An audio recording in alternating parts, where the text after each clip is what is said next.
जय हिंद बच्चों। तो ये है काइनेमेटिक्स का लेक्चर नंबर 13 और आप देख रहे हो प्रोजेक्टाइल का लेक्चर नंबर 2। प्रोजेक्टाइल के लेक्चर नंबर 1 में हम लोगों ने सारा डेरिवेशन जो भी इंपॉर्टेंट फार्मूला था ग्राउंड टू ग्राउंड प्रोजेक्शन के लिए मेनली वो हमने देखा था, उसको डिटेल से समझा था। और इस लेक्चर में हम लोग उसी चीज को आगे बढ़ाएंगे और क्वेश्चंस के हेल्प से प्रोजेक्टाइल को और बेहतर समझेंगे। तो जितने भी क्वेश्चंस लेंगे वो स्टैंडर्ड हैं और वो आपको प्रोजेक्टाइल को बढ़िया से समझने में बहुत हेल्प करेंगे। तो चलो, आप अगर ये क्वेश्चन कर सकते हो तो वीडियो पॉज करो और ट्राई करो, और अगर नहीं तो फिर मेरे साथ यहाँ पे आगे देखिए। क्या कर रहा है कि बॉल को इस बार आपने ना एक टावर से प्रोजेक्ट किया है, कुछ हाइट से प्रोजेक्ट किया है, और ये बॉल ऐसे जाके यहाँ पे ग्राउंड पे आती है। तो ये जो है वो सेम लेवल प्रोजेक्शन नहीं है। सेम लेवल प्रोजेक्शन में क्या होता था कि बॉल को जिस लेवल से प्रोजेक्ट करते थे उसी लेवल तक वो आता था। तो उसका हमने टाइम ऑफ फ्लाइट और रेंज और ये सब चीजें निकाला था, ठीक है, कि वहां पे वेलोसिटी क्या होगा ग्राउंड को हिट करते समय। पर यहाँ पे ये बॉल तो नीचे तक आ रहा है, तो यहाँ पे आपको बताना है कि कितने टाइम के बाद ये ग्राउंड को हिट करेगा, मतलब ये टोटल टाइम ऑफ फ्लाइट आपको यहाँ पे बतानी है। तो इसमें जो टोटल टाइम ऑफ फ्लाइट का फॉर्मूला आप लगाते थे वहां पे 2u/z या 2u sin θ/z, तो ये वाला फॉर्मूला नहीं लगेगा यहाँ पे, बिकॉज ये वाला जो फॉर्मूला है वो सेम लेवल तक आने का टाइम बताएगा, यहां से यहां आने का टाइम बताएगा, ठीक है, सेम लेवल तक आने का टाइम बताएगा यहां से यहां आने का। लेकिन हमें तो ये और नीचे आने में जो टाइम लगा वो भी बताना है। फिर बताना है कितने वेलोसिटी से ये इसको यहाँ पे स्ट्राइक करेगा। ये जहां पे स्ट्राइक करेगा तो इसके फुट ऑफ द टावर से ये डिस्टेंस कितना होगा, तो ये सब चीजें बतानी है, ठीक है। तो अब देखो, बहुत सारे बच्चे जो हैं वो इसमें ऐसा सोचेंगे कि हम एक काम करते हैं सर कि पहले सेम लेवल प्रोजेक्शन के लिए निकाल लेते हैं सब कुछ, कि भाई यहाँ पे वेलोसिटी निकाल लेते हैं। यहाँ पे वेलोसिटी तो उतना ही मतलब हॉरिजॉन्टल और वर्टिकल कंपोनेंट तो उतना ही रह जाता है पहले जैसा ही। और उसके बाद तो सर हम ये मान लीजिए ए पॉइंट है, ये बी पॉइंट है, ये सी पॉइंट है, तो ए से सी तक हम निकाल लेंगे। फिर हम सी से डी का अलग काम करेंगे। तो बहुत बच्चे ऐसे भी सोचते हैं, मतलब वो मोशन को दो पार्ट में तोड़ते हैं कि ए से सी तक का अलग निकालेंगे फिर सी से डी का अलग निकालेंगे। तो एक बात बताओ मेरे दोस्तों कि क्या यहाँ पे मोशन को दो पार्ट में तोड़ने की जरूरत है? क्या मोशन को दो पार्ट में तोड़ने की जरूरत है, या क्या हम लोग डायरेक्टली निकाल सकते हैं इस क्वेश्चन का आंसर? तो देखो, जो हम मेरे पुराने वीडियोस जिन्होंने देखा है जहां पे मैंने मोशन अंडर ग्रेविटी और मोशन अंडर ग्रेविटी में एक जो वेरिएबल एक्सेलरेशन था जहां पे एयर रेसिस्टेंस रहता था और बॉल को थ्रो करते थे वर्टिकली अपवर्ड्स, तो वहां पे हमने ये चीज डिस्कस किया था कि as long as acceleration throughout the motion remains constant, पूरे मोशन में जब एक्सेलरेशन कांस्टेंट रहेगा तो आपको मोशन को दो पार्ट में तोड़ने की जरूरत नहीं पड़ती है। जैसे यहाँ पे बॉल जब भी हवा में है, चाहे वो बॉल यहाँ पे हो या फिर ये बॉल यहाँ पे हो या फिर ये बॉल यहाँ पे हो, हर केस में बॉल पे जो ग्रेविटेशनल फोर्स लग रहा है mg लग रहा है, और एयर रेसिस्टेंस तो हम लोग नेग्लेक्ट कर रहे हैं, तो और तो कोई फोर्स लग नहीं रहा है। तो यहाँ पे जो एक्सेलरेशन है बॉल का थ्रू आउट द मोशन, ये आपका जी डाउनवर्ड्स ही है। तो एक्सेलरेशन जो है फोर्स बाय मास, ये throughout the motion g downwards ही है। तो थ्रू आउट द मोशन मेरे दोस्त एक्सेलरेशन कांस्टेंट है। तो एक्सेलरेशन जब कांस्टेंट है थ्रू आउट द मोशन, तो क्या है, इसको पूरे मोशन को दो पार्ट में तोड़ने की जरूरत नहीं पड़ेगी। हम लोग ये कैलकुलेशंस डायरेक्टली भी कर सकते हैं। डायरेक्टली कर सकते हैं मतलब, देखो क्या कर सकते हैं, कैसे कर सकते हैं बताता हूँ। अगर आप कर सकते हो तो वीडियो पॉज करके ट्राई कर लो, और नहीं तो फिर तो हम हैं ही।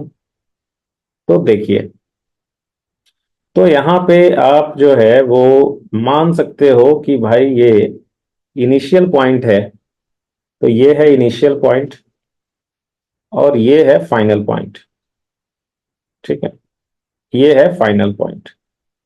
तो ये इनिशियल पॉइंट है, ये फाइनल पॉइंट, ऐसा आप मान सकते हो। और मोशन को दो पार्ट में तोड़ने की जरूरत नहीं पड़ेगी। जैसे मान लो ये पॉइंट है ए, और ये पॉइंट को कुछ बी मान लो, इसको सी मान लो, इसको डी मान लो, तो ए से डी तक का फाइनल मतलब एक साथ कैलकुलेशन कर रहे हो, ठीक है। सो चलो मैं इसको डी नाम दे ही देता हूँ। तो ये पॉइंट है डी, ये पॉइंट है डी। सेकंड, इधर डी इधर लिख देते हैं, एक सेकंड यार, ये डी जो है इधर लिख देते हैं। तो देखिए ये बताओ कि इस केस में डिस्प्लेसमेंट कितना हुआ। इस केस में डिस्प्लेसमेंट जो है कितना हुआ बॉल का। तो डिस्प्लेसमेंट होता है straight line joining initial point and final point. तो बॉल का जो डिस्प्लेसमेंट हुआ ये हुआ straight line joining initial point and final point, यही तो हुआ डिस्प्लेसमेंट। ये बॉल का हुआ डिस्प्लेसमेंट। बहुत बढ़िया भाई, यही डिस्प्लेसमेंट हुआ। अब इससे क्या करेंगे, ये देखो ये जो एडी वेक्टर है from triangle of vector addition, क्या एडी वेक्टर को हम लोग लिख सकते हैं। मान लो ये पॉइंट है, let us say S. So AD vector can be written as S vector plus S D vector, ऐसा लिख सकते हैं। AD vector is equal to S vector और plus S D vector. Triangle of vector addition से ऐसा लिख सकते हैं हम लोग, S vector plus S D vector. अब ये देखो एस जो है ये हो गया component of displacement along Y axis.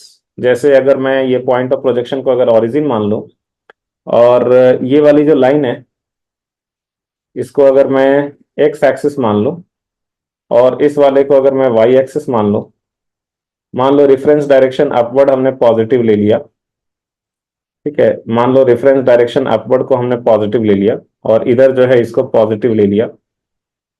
तो ये जो एस वेक्टर है इसको हम लोग बोल सकते हैं component of displacement, component of displacement along Y axis, y वाले लाइन के लॉ। निगेटिव वाई है तो हम लोग सिंपली वो वाई का लाइन देख रहे हैं हम लोग, ठीक है। और जो एस डी वेक्टर है ये क्या है, ये है कंपोनेंट ऑफ डिस्प्लेसमेंट, ये है component of displacement along x axis, ठीक है। ये हो गया। अच्छा, हम लोग जो component of displacement along Y axis है उसको सिंपली वाई लिख देते हैं। मतलब वाई यहाँ पे वाई कोऑर्डिनेट नहीं है, वाई को हम लोग I mean displacement along Y axis के लिए वाई यूज कर रहे हैं सिंबल, और component of displacement along x axis के लिए हम लोग एक्स सिंबल यूज कर रहे हैं, ठीक है। अच्छा बहुत बढ़िया।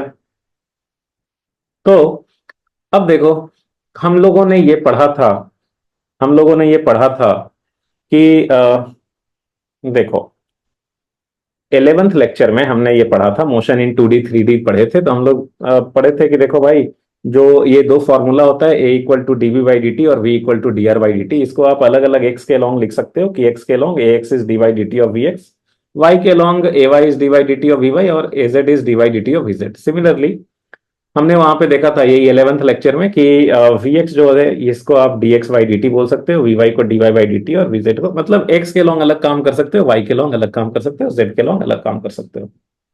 अच्छा, तो यहाँ पे हम लोग क्या कर सकते हैं कि एक्स के लिए अलग इक्वेशन लिख सकते हैं, वाई के लिए अलग इक्वेशन लिख सकते हैं। तो जब ये बॉल का इनिशियल पोजीशन है और ये फाइनल पोजीशन है, ये डिस्प्लेसमेंट है, हमें ये डिस्प्लेसमेंट अलोंग वाई एक्सिस पता है। देखो ये है यहाँ पे ए और डी के लिए इनिशियल और फाइनल पॉइंट माने तो हमें क्या पता है, हमें ये पता है कि भाई जो बॉल का डिस्प्लेसमेंट हुआ उसका जो वाई कंपोनेंट है, उसका जो वर्टिकल कंपोनेंट है, मतलब वाई के लॉन्ग जो डिस्प्लेसमेंट हुआ है वो 8 मीटर डाउनवर्ड्स हुआ है, 8 मीटर डाउनवर्ड्स हुआ है। ये हमें एक रिजल्ट पता है, मतलब वाई हमें पता है। अच्छा टी निकालना है, तो वाई हमें पता है, टी निकालना है, और क्या क्या पता है। तो देखो मैंने आपको बताया था कि आप जो है वो क्या कीजिए कि आप ये कीजिए कि लाइन खींच लीजिए एक्स और वाई, और सारा चीज एक्स वाला एक साइड में लिखिए और सारा चीज वाई वाला जो है वो दूसरे साइड में लिखिए। अच्छा ये हमने देखा था। तो अगर हम ऐसा करें, अगर हम ऐसा करें, मैं ये वाला थोड़ा सा कॉपी कर लेता हूँ, यहाँ पे सामने में दिखेगा ये, एक सेकंड इधर लिख लेता हूँ। हाँ, तो आप यहाँ पे क्या करो कि लाइन खींच लो ऐसे, और एक्स वाले काम एक साइड में करो, वाई वाले काम दूसरे साइड में करो, वाई वाले काम दूसरे साइड में करो। अच्छा y हमें पता है तो पहले ठीक है ठीक है, x को ही रहने दो इधर। तो देखो हमें क्या क्या पता है, हमें पता है इनिशियल वेलोसिटी का x कंपोनेंट। तो इनिशियल वेलोसिटी का जो x कंपोनेंट है ये कितना हो गया, ये है 10 cos 37, जिसे हम लोग ux से डिनोट करते हैं। और इनिशियल वेलोसिटी का y कंपोनेंट जो है ये है 10 sin 37, जिसे हम लोग uy से डिनोट करते हैं। और हमने अपवर्ड को पॉजिटिव लिया है, ये याद रखिए, और इधर तो x वाले में तो इधर पॉजिटिव लिया है। अच्छा, तो अब x ux क्या लिखोगे आप, ux जो है ये आप लिख दोगे ये 10 cos 37। तो ये हो गया 10 इंटू 4/5, ठीक है, which is 8 meter per second, 8 meter per second. और ये इधर ही है, पॉजिटिव एक्स के लॉन्ग ही है, तो इसको +8 लिखेंगे।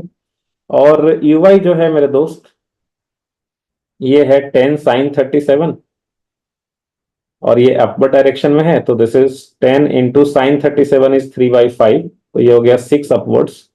तो यूवाई जो है इसको हम लोग अपवर्ड को पॉजिटिव लेंगे, तो इसको +6 मीटर पर सेकंड लिख सकते हैं।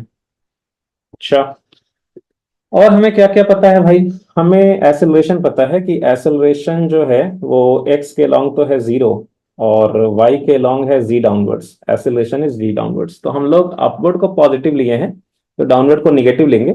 और यहाँ पे z को बोला था कि आप 10 ले सकते हैं, तो ay हो गया -10 मीटर पर सेकंड स्क्वायर। और हमें कुछ पता है क्या? हमें यह पता है कि डिस्प्लेसमेंट जो हुआ है उसका वर्टिकल कंपोनेंट 8 मीटर डाउनवर्ड्स है। डिस्प्लेसमेंट जो हुआ है ए से लेके डी तक, तो इसका जो वाई कंपोनेंट है ये 8 मीटर डाउनवर्ड्स है, तो हमने अपवर्ड पॉजिटिव लिया था, तो इसको डाउनवर्ड लिखेंगे -8 मीटर। बहुत बढ़िया भाई। अब देखो ये जो ए वाई है वो कांस्टेंट है, तो हम लोग वाई के along second equation of motion अगर लिखेंगे तो क्या फॉर्मूला लिखेंगे भाई? क्या फॉर्मूला लिखेंगे? तो फॉर्मूला हो गया y equal to U Y into T plus half A Y into T square. तो ये वैल्यूज आप प्रॉपर साइन के साथ डाल दीजिए। तो वैल्यूज आप प्रॉपर साइन के साथ डाल देंगे तो क्या आ जाएगा? ये आ जाएगा -8 is equal to +6 into T plus half -10 into T square. तो ये हो जाएगा -8 is equal to 60 -5t square. तो ये हो जाएगा 5t square -60 -8 is equal to 0। तो ये टी में क्वाड्रेटिक हो गया। अभी हम लोग ये क्वाड्रेटिक को सॉल्व करेंगे, तो t का वैल्यू हो जाएगा -b plus minus √b square -4ac by 2a। तो t की वैल्यू हो जाएगी 6 प्लस माइनस √36, और ये हो गया कितना? 20 20 बच्चों का 20, 160 160। तो divided by 10, so t is equal to 6 plus minus √196। √196 14 का स्क्वायर होता है क्या? मुझे लग रहा है हाँ 196, यस। तो ये हो गया 6 प्लस माइनस 14/10। तो यहाँ पे t1 की वैल्यू हो गई 6 माइनस 14/10, और t2 की वैल्यू हो गई 6 प्लस 14/10। दो आ रहा है टाइम का वैल्यू, तो एक टाइम जो आ रहा है 6 माइनस 14, ये -0.8 सेकंड हो गया। और दूसरा जो टाइम है ये आपका 14 प्लस 6 20/10, 2 सेकंड हो गया, 2 सेकंड। ठीक है, मैं सिंपली 2 लिखता हूं, आप उसको एस को 25 ना समझ लें, या ऐसे सेकंड लिख देता हूं। तो ये टाइम का निगेटिव वैल्यू तो होगा नहीं, तो कौन सा आंसर हो जाएगा टाइम का? ये 2 second.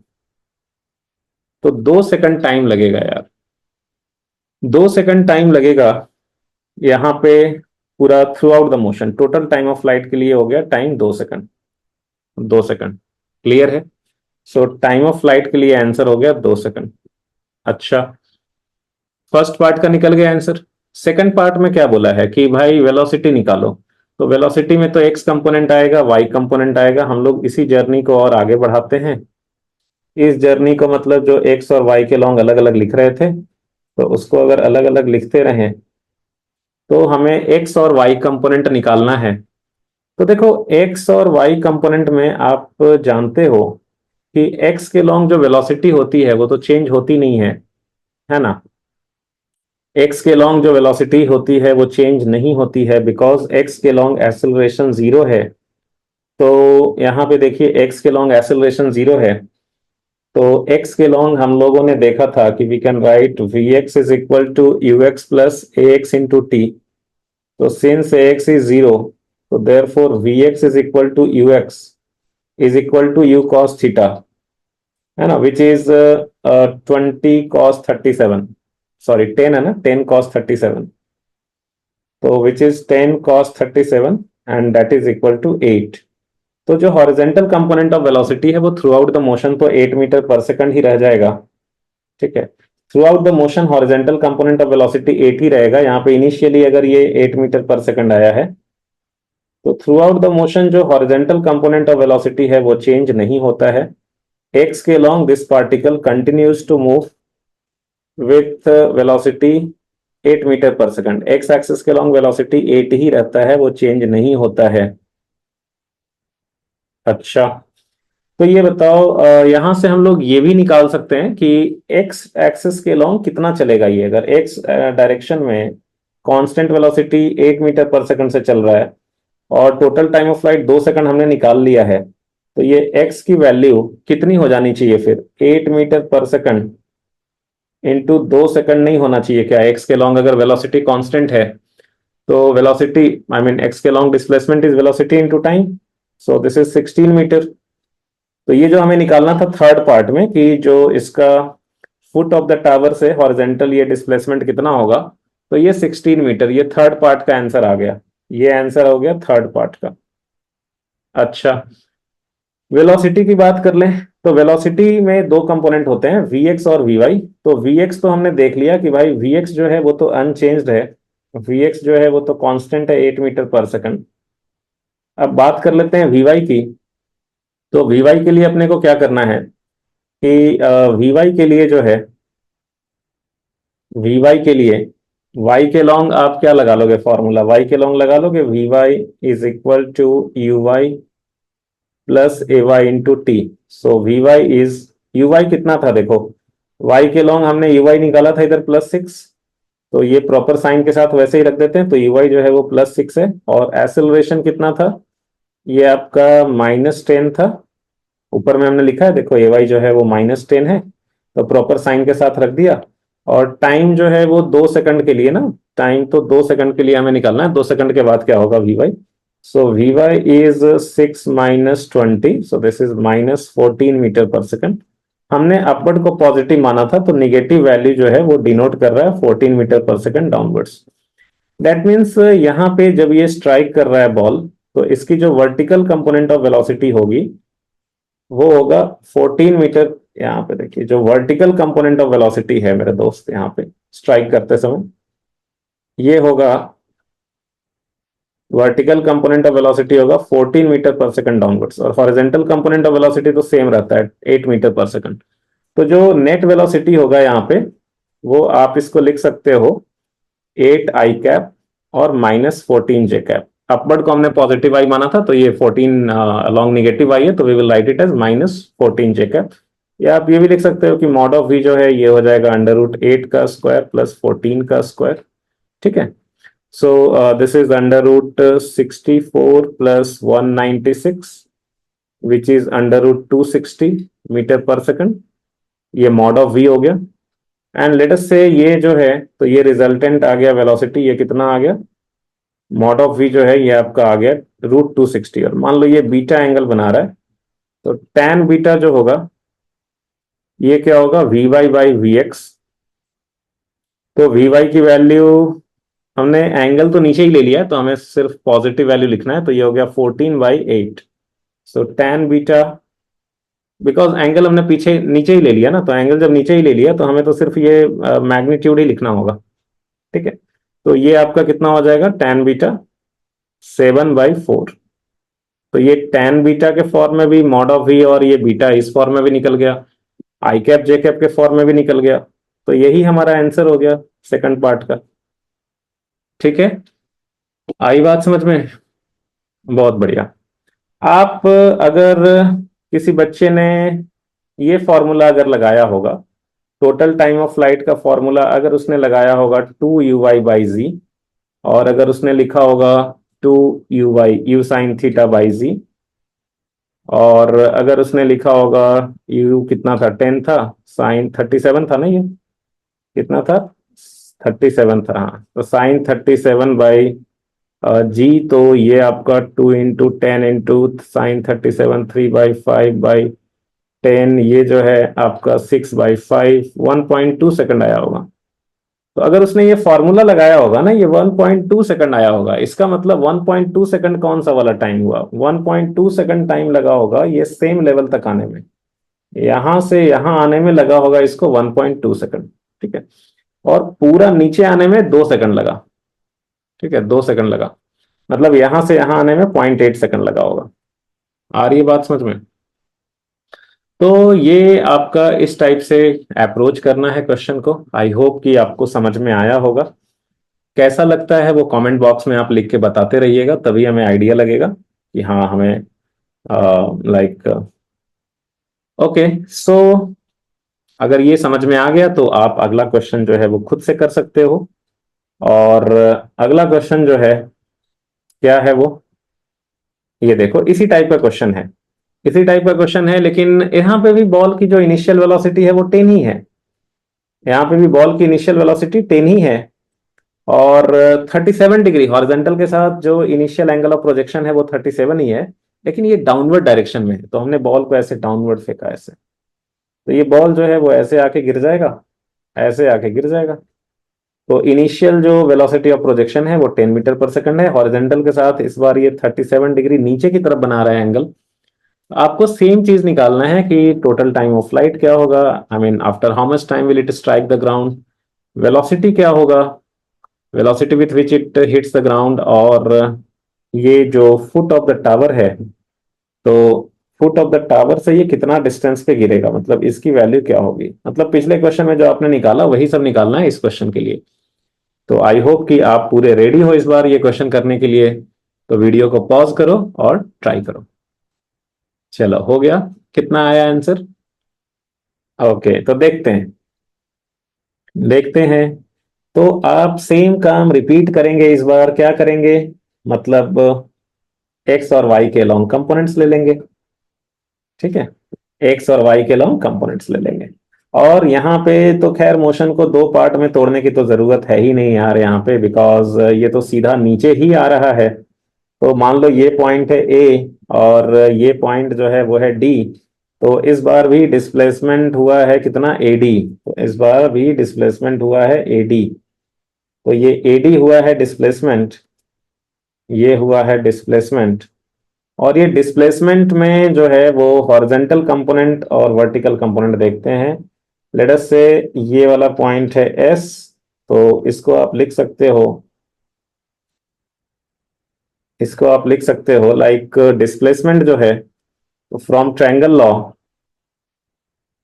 Of vector addition you can write AD vector is equal to S vector plus S D vector. अच्छा, तो ये एडी जो है वो क्या, सॉरी, एडी, हाँ ठीक ही तो लिखा, तो एडी जो है ये क्या है, डिस्प्लेसमेंट, और एस जो है ये क्या है, component of displacement along Y axis, और simply you can write displacement along Y axis, जिसको हम लोग सिंपली वाई से डिनोट करते हैं। और एस डी जो है ये है component of displacement along x axis, और यू कैन सिंपली से डिस्प्लेसमेंट अलोंग एक्स एक्सिस, जिसको आप सिंपली लिख सकते हो एक्स। ओके, सो मेरे दोस्त, यहां पे हमें y की वैल्यू पता है, डिस्प्लेसमेंट अलोंग y एक्सिस पता है 8 मीटर। हम लोग फिर से वो काम करेंगे कि सारे वैल्यूज जो हैं गिवन हैं उनको x और y के अलोंग कंपोनेंट फॉर्म में लिख देंगे। तो लेट अस से कि ये इधर को रेफरेंस x एक्सिस में पॉजिटिव x एक्सिस इधर मान लिया, और y डायरेक्शन में एक काम करते हैं, वाई डायरेक्शन में ना इस बार रेफरेंस नीचे ले लेते हैं, तो ताकि आपको जो है वो क्लियर हो कि हाँ नीचे भी लिया जा सकता है। आप ऐसा मत सोचो कि हमेशा अपवर्ड कोई पॉजिटिव लेते हैं। तो उसके लिए मैं क्या करता हूं कि इस बार रेफरेंस जो है वो डाउनवर्ड को पॉजिटिव ले लेता हूं, ठीक है, रेफरेंस जो है वो डाउनवर्ड को पॉजिटिव ले लेता हूं। अच्छा, हम लोग डाउनवर्ड को भी ले सकते हैं, कोई दिक्कत नहीं है, ठीक है। तो ये चीज आपको बस दिखाने के लिए कि इससे कोई फर्क नहीं पड़ता है, मैं इस बार डाउनवर्ड को पॉजिटिव ले रहा हूं। बहुत बढ़िया भाई। तो अब जो जो चीज दिया हुआ है उसको आप लिख लो, एक लाइन खींचो, और एक्स वाले टर्म्स जो है वो एक साइड में लिखो, और वाई वाले टर्म्स एक साइड में लिखो। तो स्टार्ट करेंगे हम लोग हॉरिजेंटल कंपोनेंट ऑफ वेलोसिटी से। तो 10 का इधर कंपोनेंट आया कितना, 10 cos 37, मैं इधर अलग डायग्राम बना ले, मतलब ठीक है, इस वाले डायग्राम में लिख लेता हूँ। यहाँ पे जो 10 के लॉन्ग कंपोनेंट है, ये है कितना, 10 cos 37, जिसको हम लोग यूएक्स से डिनोट करते हैं, component of u along x axis. तो 10 cos 37 जो है ये हो जाता है 4/5, ये आपका हो गया 8 meter per second. cos 37 sin 37 आप मुझे आई थिंक आप जानते होंगे 37 और 53 के लिए। अब नहीं तो फिर बार बार वो चीजें तो हर एक वीडियो में नहीं बताई जा सकती हैं, आप देख लो, बहुत इजीली आपको मिल जाएगा। 37 और 53 आता है बार बार। वाई के लॉन्ग जो आएगा वो कितना होगा, यू वाई, ये होगा 10 sin 37, और साइन 37 की वैल्यू हो जाएगी 10 × 3/5 विच इज 6। तो ये 6 डाउनवर्ड हो गया। चलो तो मैं इधर लिख देता हूं, यू वाई जो है, यू एक्स जो है ये कितना आया है, 10 cos 37 विच इज 8। तो +8, हमने इधर इधर डायरेक्शन था, इधर ही पॉजिटिव लिया था, तो मैं सिंपली इसको +8 लिख देता हूं। और यू वाई जो है वो कितना आया है, 10 sin 37 which is 10 × 3/5 which is 6। तो 6 डाउनवर्ड्स है, और इस बार हमने डाउनवर्ड को पॉजिटिव लिया है, तो हम इसको +6 लिखेंगे। ठीक है, ऐसा नहीं है कि ये नीचे आ रहा है इसीलिए हमने इसको +6 लिखा। वो हमें जो है वो रेफरेंस हमने किधर लिया है उस पर डिपेंड करता है। कई बच्चे सोचते हैं ऐसा नीचे आते रहेगा तो प्लस लिख देंगे, ऐसा जरूरी नहीं है। हम अपवर्ड को पॉजिटिव भी रेफरेंस मान सकते थे यहाँ पे, तो अपवर्ड को पॉजिटिव मानते तो यहाँ पे -6 लिखते। ठीक है, तो कोई फर्क नहीं, वो किधर आ रहा है, मोशन अपवर्ड हो रहा है डाउनवर्ड हो रहा है, उससे मतलब नहीं होता है प्लस माइनस का। आप रेफरेंस किधर सेलेक्ट कर रहे हो उससे मतलब होता है। ए वाई जो है वो है जी डाउनवर्ड्स, तो हमने इस बार तो डाउनवर्ड को पॉजिटिव लिया है, तो इसको क्या लिखेंगे, plus +10 metre per second square. जी का वैल्यू 10 दिया हुआ था। और डिस्प्लेसमेंट जो हुआ है, ये डिस्प्लेसमेंट अलोंग वाई एक्सिस, ये कितना हुआ है, डिस्प्लेसमेंट का कंपोनेंट जो है, डिस्प्लेसमेंट का कंपोनेंट अलोंग वाई एक्सिस ये है 8 मीटर डाउनवर्ड्स। तो ये हम लोग क्या लिखेंगे, y इज 8 मीटर डाउनवर्ड्स। तो डाउनवर्ड को पॉजिटिव लिया है तो इस बार 8 मीटर लिखेंगे। और फॉर्मूला कौन सा लगा दें, वही आपका y के along second equation of motion लगा देंगे, पहले जैसा ही, y equal to U Y into T plus half A Y into T square. तो ये वैल्यू हो जाएगी कितना, ये वैल्यू हो जाएगी, y का वैल्यू प्रॉपर साइन के साथ वैल्यूज बैठा दो, तो 8 is equal to 6t plus half A Y की जगह 10 है इंटू टी स्क्वायर।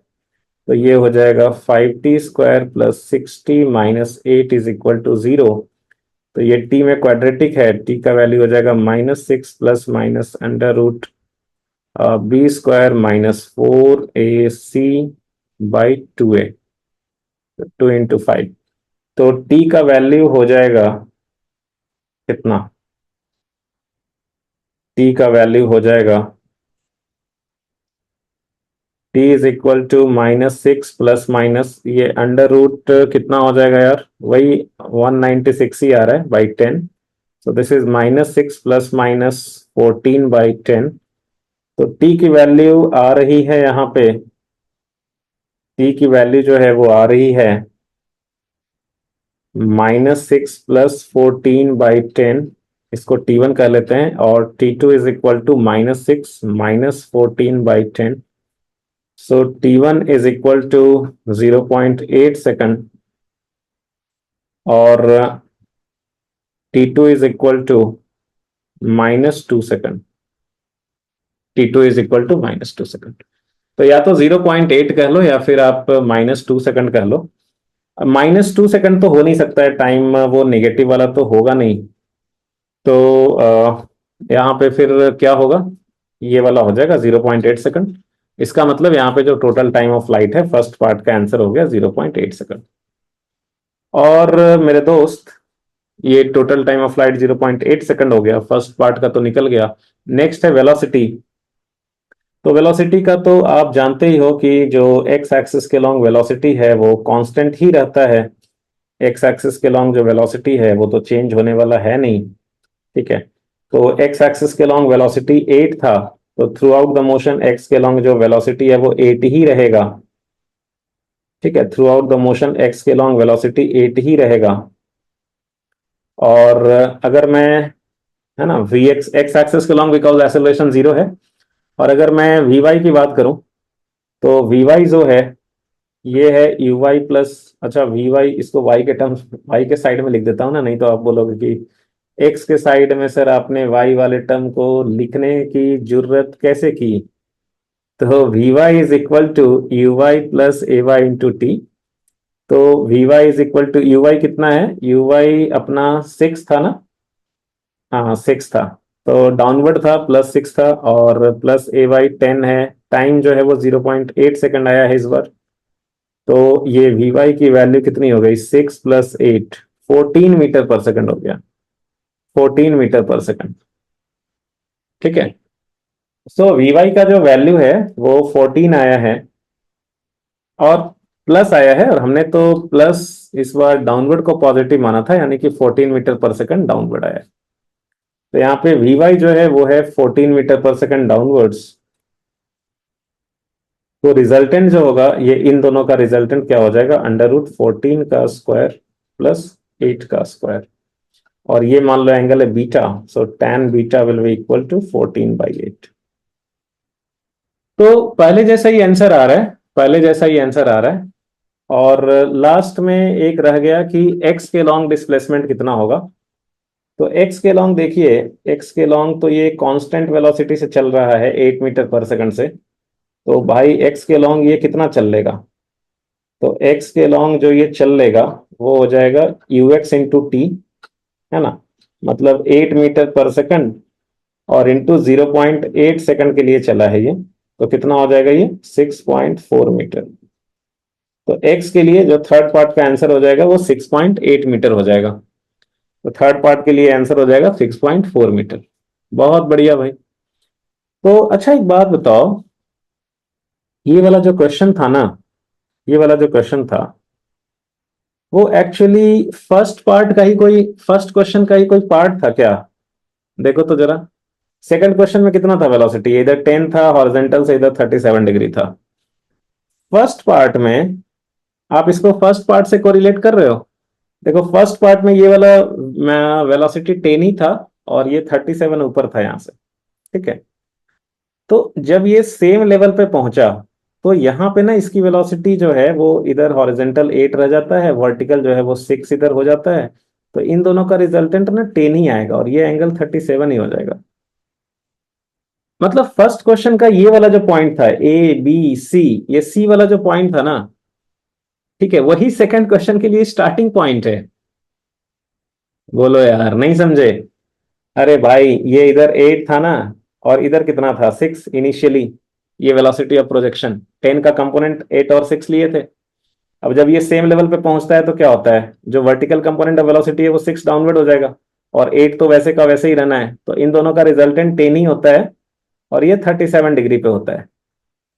तो सेकंड क्वेश्चन में यही तो बोल रहा था कि like angle, I mean initial जो वेलोसिटी ऑफ प्रोजेक्शन है वो 10 है, और हॉरिजेंटल से एंगल है 37 डिग्री डाउनवर्ड डायरेक्शन में। मतलब ये जो सी पे जो वेलोसिटी है वही तो सेकंड क्वेश्चन का स्टार्टिंग पॉइंट हो गया। सेकंड क्वेश्चन का क्या हो गया, वही स्टार्टिंग पॉइंट हो गया।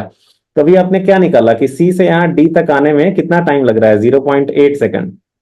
और देखो फर्स्ट क्वेश्चन में ये जो टाइम ऑफ फ्लाइट का फॉर्मूला लगाए थे उसमें आया था 1.2 सेकंड। तो फर्स्ट क्वेश्चन में ए से सी आने का टाइम लगा कितना, ए से सी आने का टाइम लगा था 1.2। ठीक है, ए से सी आने का, सेम लेवल तक आने का यहाँ पे टाइम लगा था 1.2। और सेकंड पार्ट में आपने निकाला सेकंड क्वेश्चन में कि यहां से यहां आने में लगता है 0.8, तो टोटल टाइम कितना हो गया 1.2 प्लस 0.8 मतलब 2 सेकंड। तो फर्स्ट क्वेश्चन में टोटल टाइम निकल रहा था ना 2 सेकंड, और सेकंड क्वेश्चन में एक्चुअली आपको सिर्फ यहां से यहां का निकालना था, तो वो 0.8 सेकंड निकाला। तो फर्स्ट क्वेश्चन का ये वाला जो पॉइंट था, यहां से यहां आने का जो चीज है ना, वही सेकंड क्वेश्चन है। ठीक है, ज्यादा कंफ्यूज हो गए तो छोड़ दो। ठीक है मतलब नॉर्मल जो स्टेप्स हैं, नॉर्मल स्टेप से बनाने के लिए तो आ गया ना आपको, कि नॉर्मल जो है वो एक्स और वाई के लॉन्ग कंपोनेंट लेकर के कैसे बनाते हैं।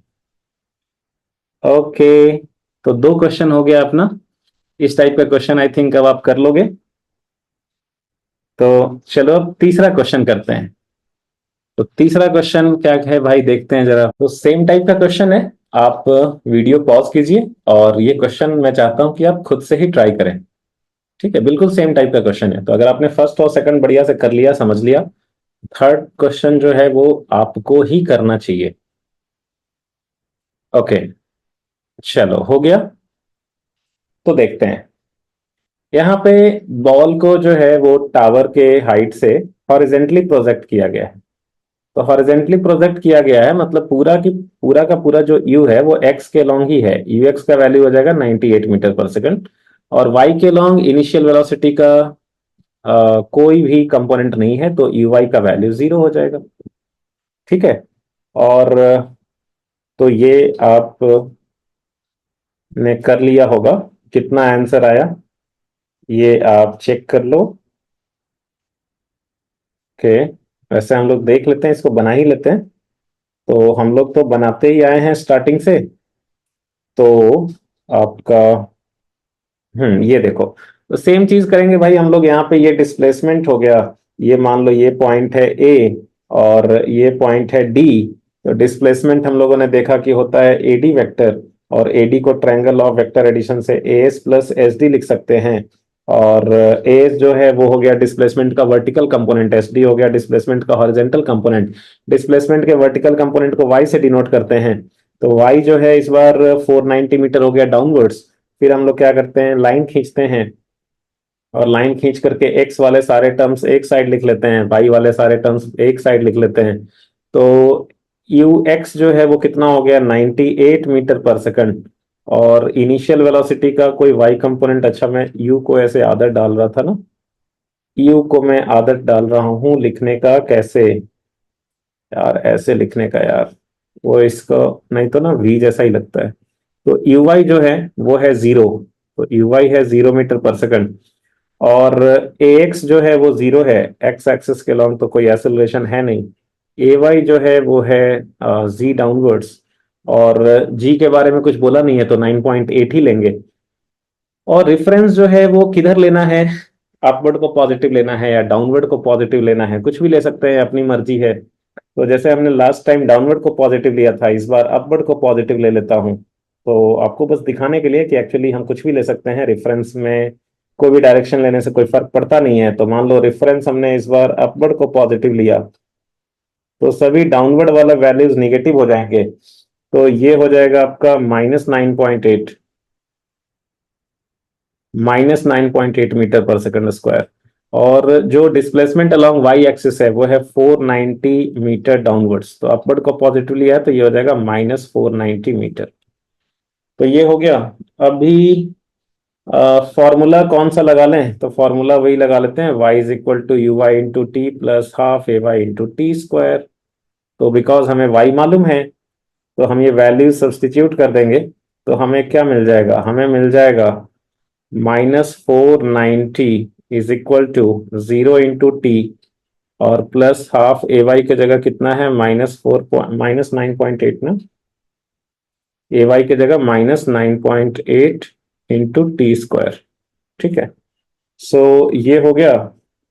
और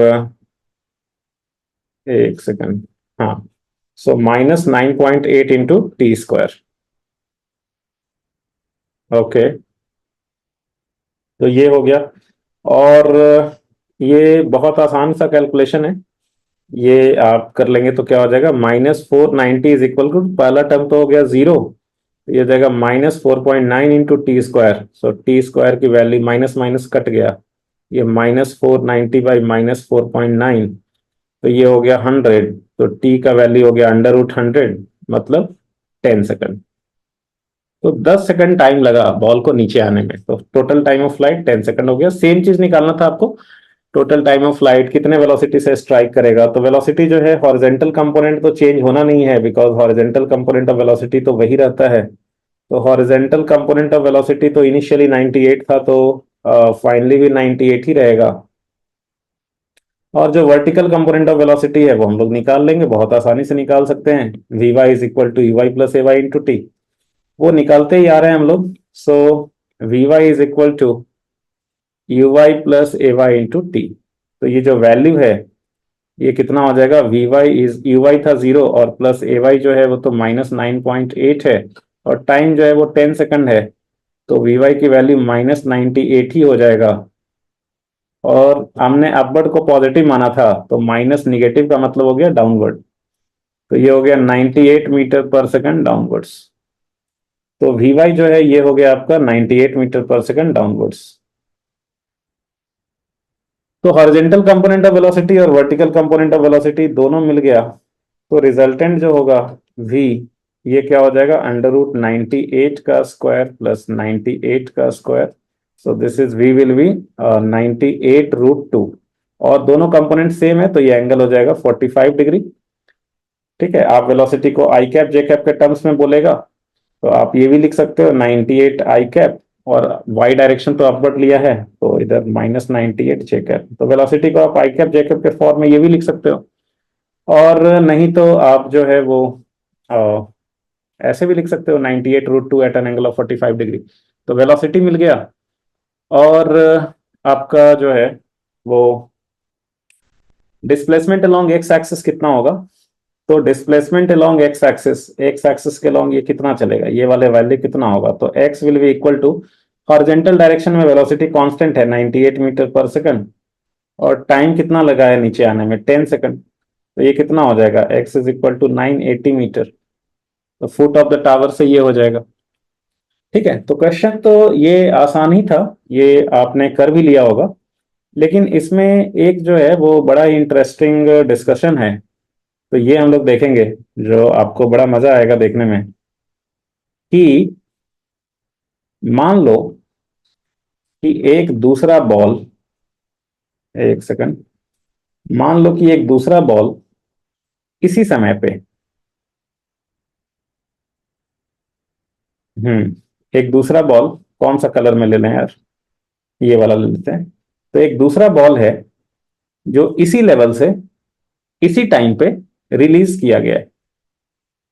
रिलीज मतलब इसकी इनिशियल वेलोसिटी 0 है, हॉरिजॉन्टल कंपोनेंट भी 0, वर्टिकल कंपोनेंट भी 0, तो ये है सेकंड बॉल, और ये जो येलो वाला है वो है फर्स्ट बॉल। तो सेकंड बॉल को रिलीज किया गया सेम टाइम पे सेम लेवल से, तो ये जो सेकंड वाला बॉल है ये भी नीचे आएगा, तो सेकंड वाला जो बॉल है वो वर्टिकली ऐसे आएगा नीचे। तो आपको बताना है कौन सा बॉल पहले गिरेगा, कौन सा बॉल जो है वो ग्राउंड को पहले हिट करेगा, या फिर दोनों एक साथ हिट करेंगे। आपको टाइम बताना है, कुछ ऑप्शन ले सकते हो आप, T1 greater than T2, T1 less than T2, T1 equal to T2, या कैन नॉट बी सेड। तो चलो सोचो, आप एक बार खुद सोचो। बहुत बढ़िया, सोच लिए, क्या आया है आंसर। तो देखिए, ये जो फर्स्ट बॉल है इसका यूवाई कितना था, 0 ही था। सेकंड बॉल है, इसका भी यूवाई कितना है, 0 ही है। जो फर्स्ट बॉल था उसका एक्सेलरेशन जो है वो कितना था, जी डाउनवर्ड्स ही था। तो सेकंड बॉल है उसका भी एक्सेलरेशन कितना है, जी डाउनवर्ड्स ही है। वाई के लॉन्ग एक्सेलरेशन दोनों का सेम ही है। जब ग्राउंड को हिट किया तो फर्स्ट बॉल का डिस्प्लेसमेंट कितना हुआ, 490 मीटर डाउनवर्ड्स। सेकंड बॉल जब ग्राउंड को हिट किया तो इसका भी डिस्प्लेसमेंट कितना हुआ, 490 मीटर डाउनवर्ड्स। तो आप सेकंड बॉल के लिए, फर्स्ट बॉल के लिए आपने ये इक्वेशन लिखा था, देखो y is equal to U Y into T plus half A Y into T square, Y की वैल्यू रखी थी -490, यू वाई जो था वो 0 ही था बिकॉज वाई के अलॉन्ग इसकी कोई इनिशियल वेलोसिटी नहीं था, ए वाई जो है वो -9.8 था। आप अगर सेकंड बॉल का, वैसे तो मोशन सब कुछ वाई के लॉन्ग ही हो रहा है, तो आप सिंपली वाई, मतलब ऐसा भी लिख सकते हो, Y is equal to U Y into T plus half A Y into T square second ball के लिए, या फिर सिंपली आप इसको Y equal to U T plus half A T square भी लिख सकते हो, बिकॉज इसका तो सब कुछ वाई के लॉन्ग ही है। ठीक है, तो यहाँ पे सेकंड बॉल के लिए भी डिस्प्लेसमेंट कितना हुआ, 490 डाउनवर्ड्स, या तो -490, इसका भी इनिशियल वेलोसिटी वाई के लॉन्ग कितना है, तो मैं ये वाला मिटा ही देता हूं, इसका भी इनिशियल वेलोसिटी वाई के लॉन्ग कितना है, 0 ही है। हाफ ए वाई कितना है, ए वाई जो है वो क्या है, वही है -9.8 इंटू टी स्क्वायर, तो इसको भी तो सेम ही टाइम लगेगा ना।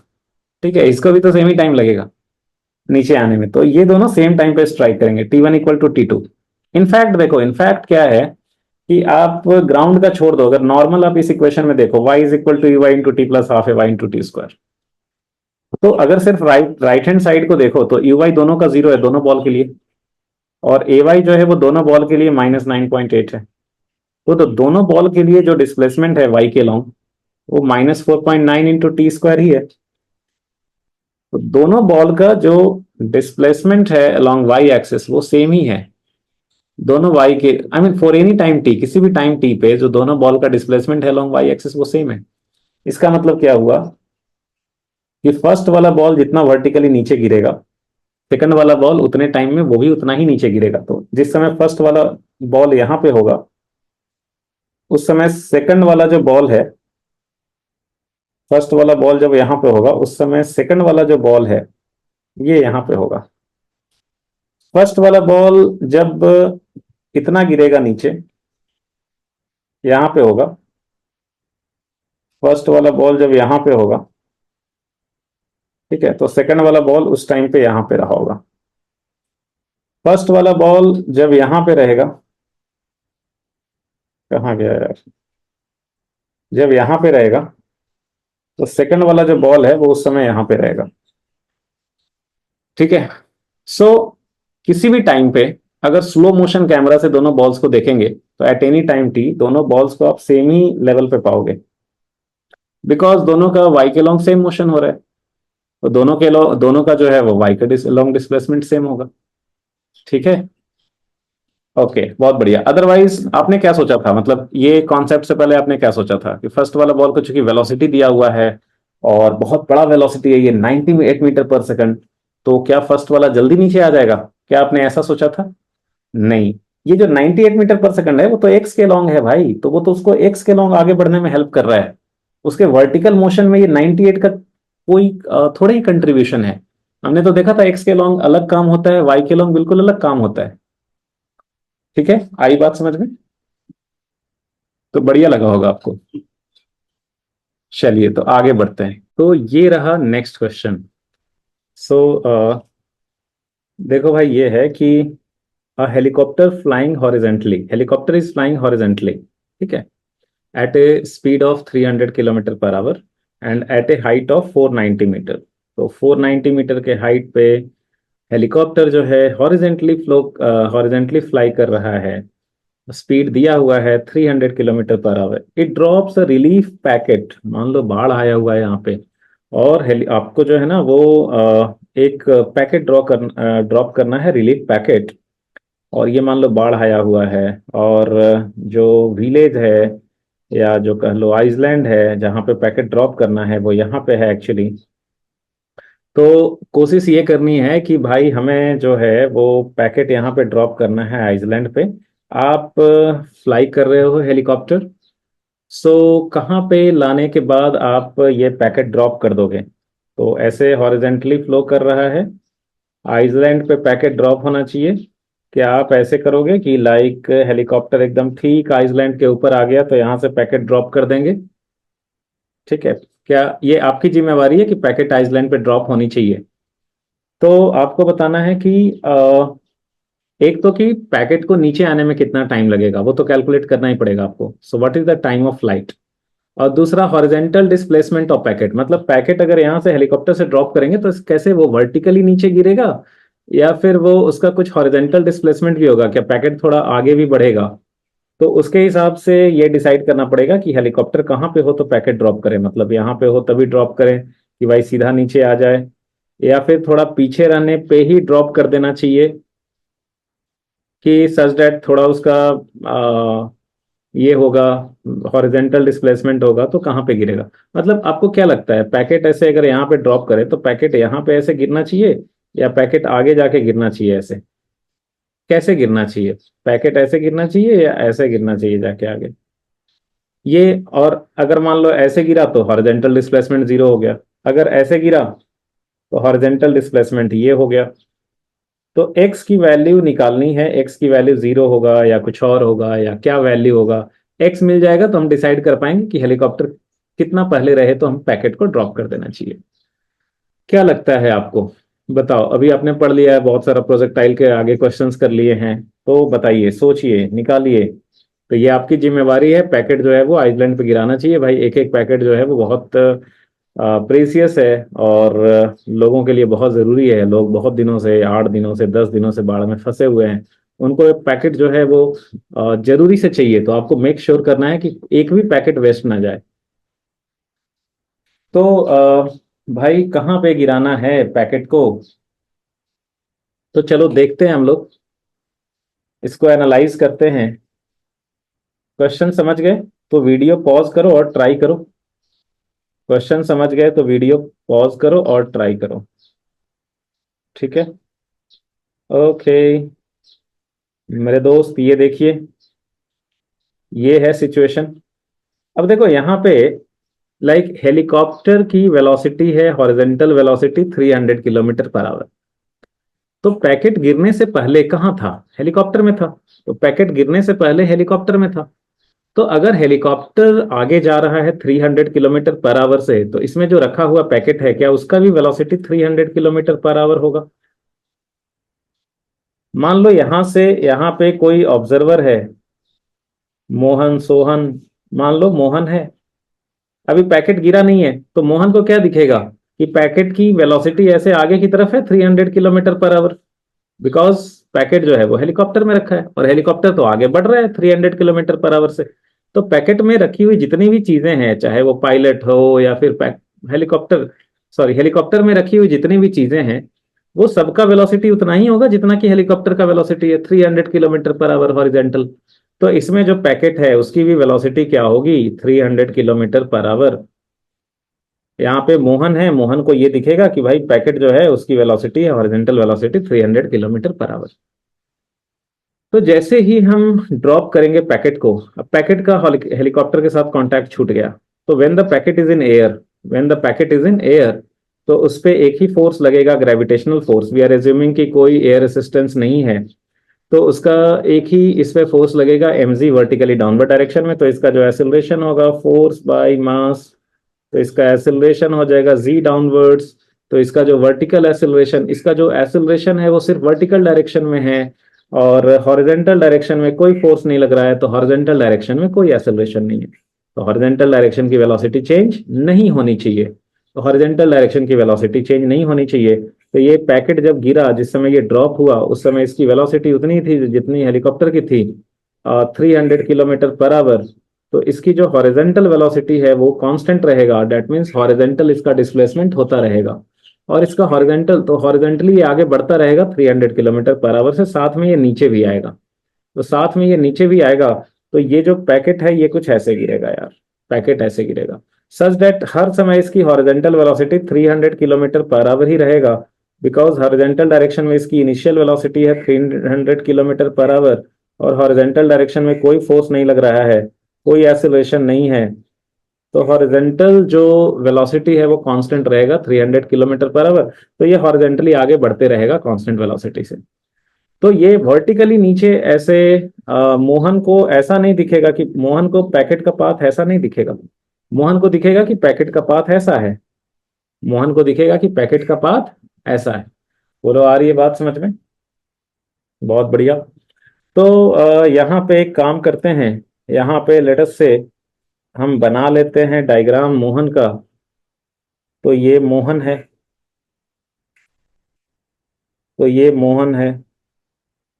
बेचारा हेलीकॉप्टर देख के खुश हो गया कि चलो कोई तो आया है इस मुसीबत की घड़ी में मदद करने। तो उसको जो पैकेट का पाथ दिखेगा वो ऐसा दिखेगा यार, उसको पैकेट का पाथ ऐसा दिखेगा, उसको पैकेट का पाथ ऐसा दिखेगा। ठीक है, पैकेट की हॉरिजेंटल वेलोसिटी है 300 किलोमीटर पर आवर। तो पैकेट का जो यूएक्स बोलेंगे हम लोग, horizontal velocity, horizontal component of velocity, ये है 300 किलोमीटर पर आवर।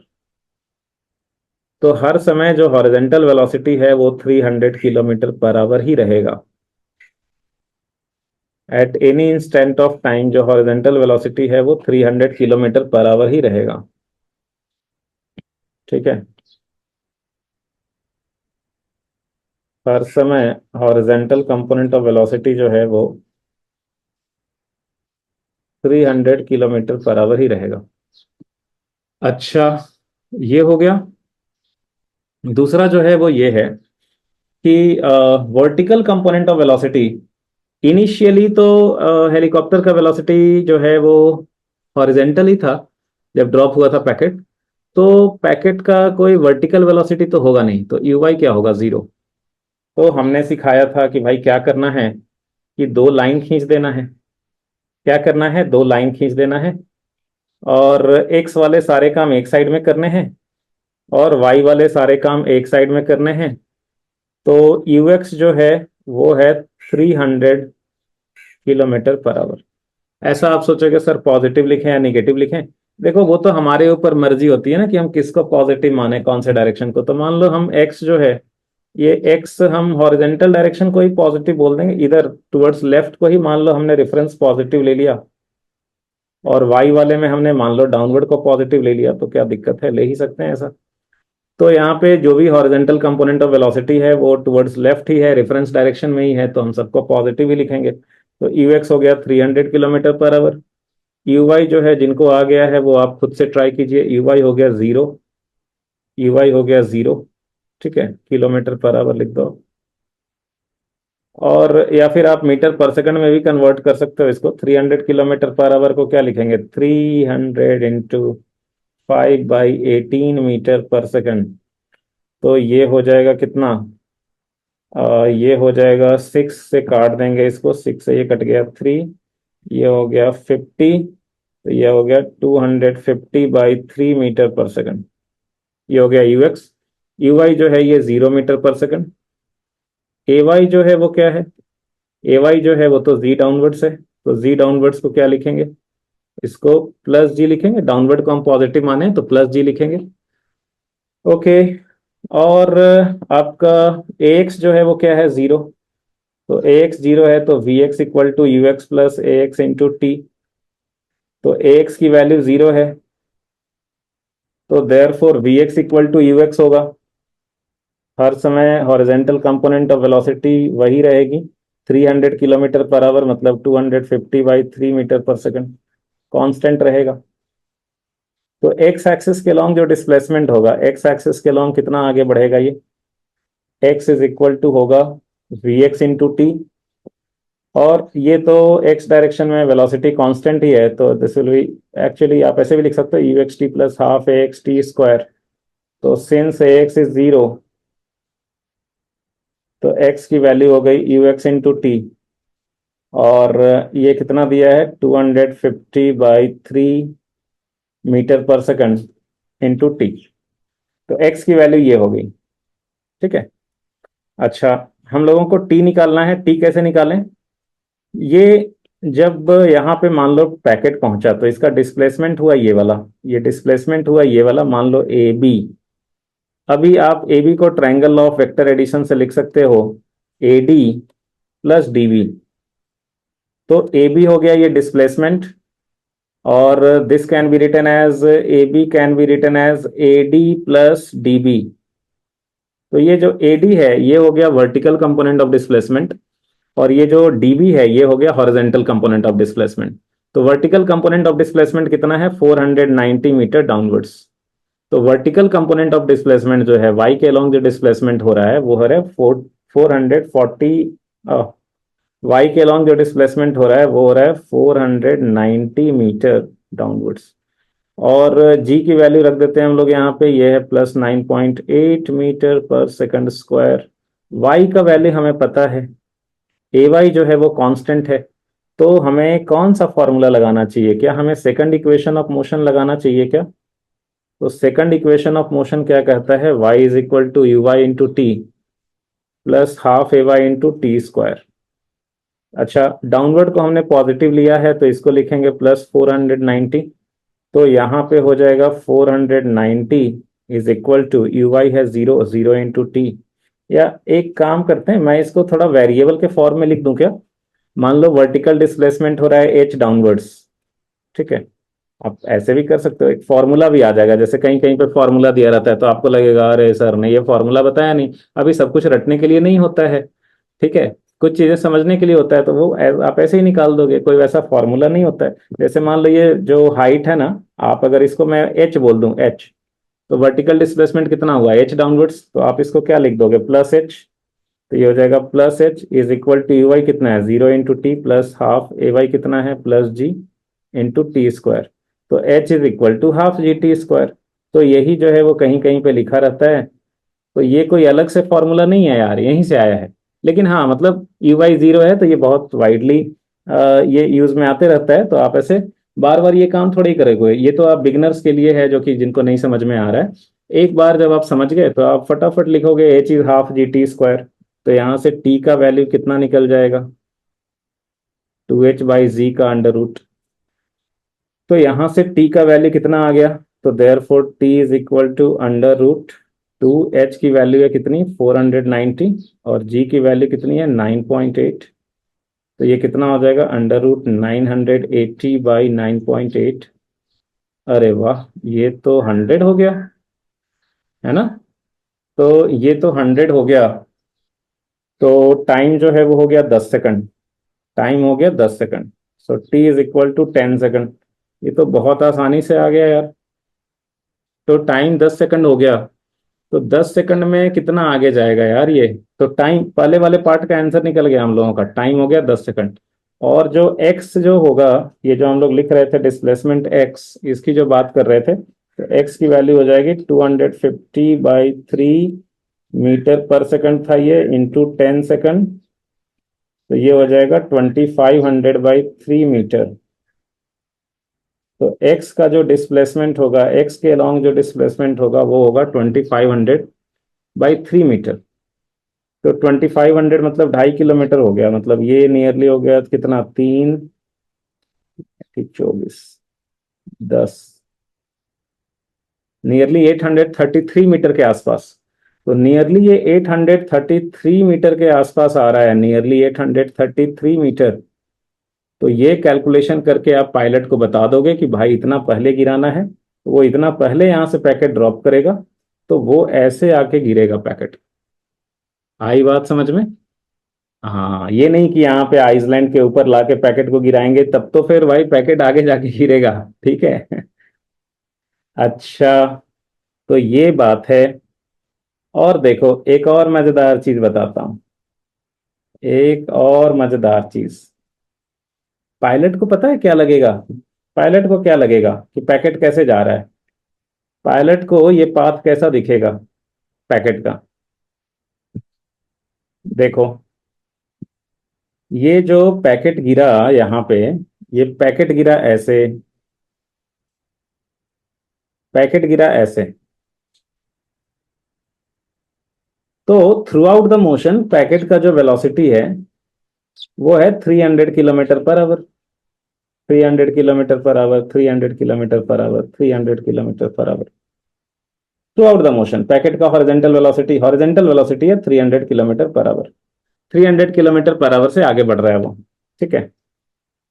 तो और ये जो हेलीकॉप्टर है, हेलीकॉप्टर की वेलोसिटी कितनी है, हेलीकॉप्टर की वेलोसिटी है कितनी, वो उसका भी वेलोसिटी, अगर हेलीकॉप्टर कांस्टेंट वेलोसिटी से मूव करते रहेगा ऐसे हॉरिजेंटली, तो दोनों का हॉरिजेंटल डायरेक्शन में डिस्प्लेसमेंट सेम होगा। अगर हॉरिजेंटल वेलोसिटी, अगर अगर हेलीकॉप्टर कांस्टेंट वेलोसिटी से मूव करते रहता है 300 किलोमीटर पर आवर, तो हेलीकॉप्टर और पैकेट का जो हॉरिजेंटल मोशन है वो सेम होगा। तो लाइक पैकेट जब यहाँ पहुंचेगा उस समय हेलीकॉप्टर यहाँ रहेगा पहुंचा हुआ। ये देखो, मैं दिखा देता हूँ, ये हेलीकॉप्टर जो है ना यहाँ रहेगा यार पहुंचा हुआ। जब पैकेट यहाँ पहुंचेगा तो पता है उस समय हेलीकॉप्टर जो है ना वो ठीक इसके ऊपर होगा यहाँ पे।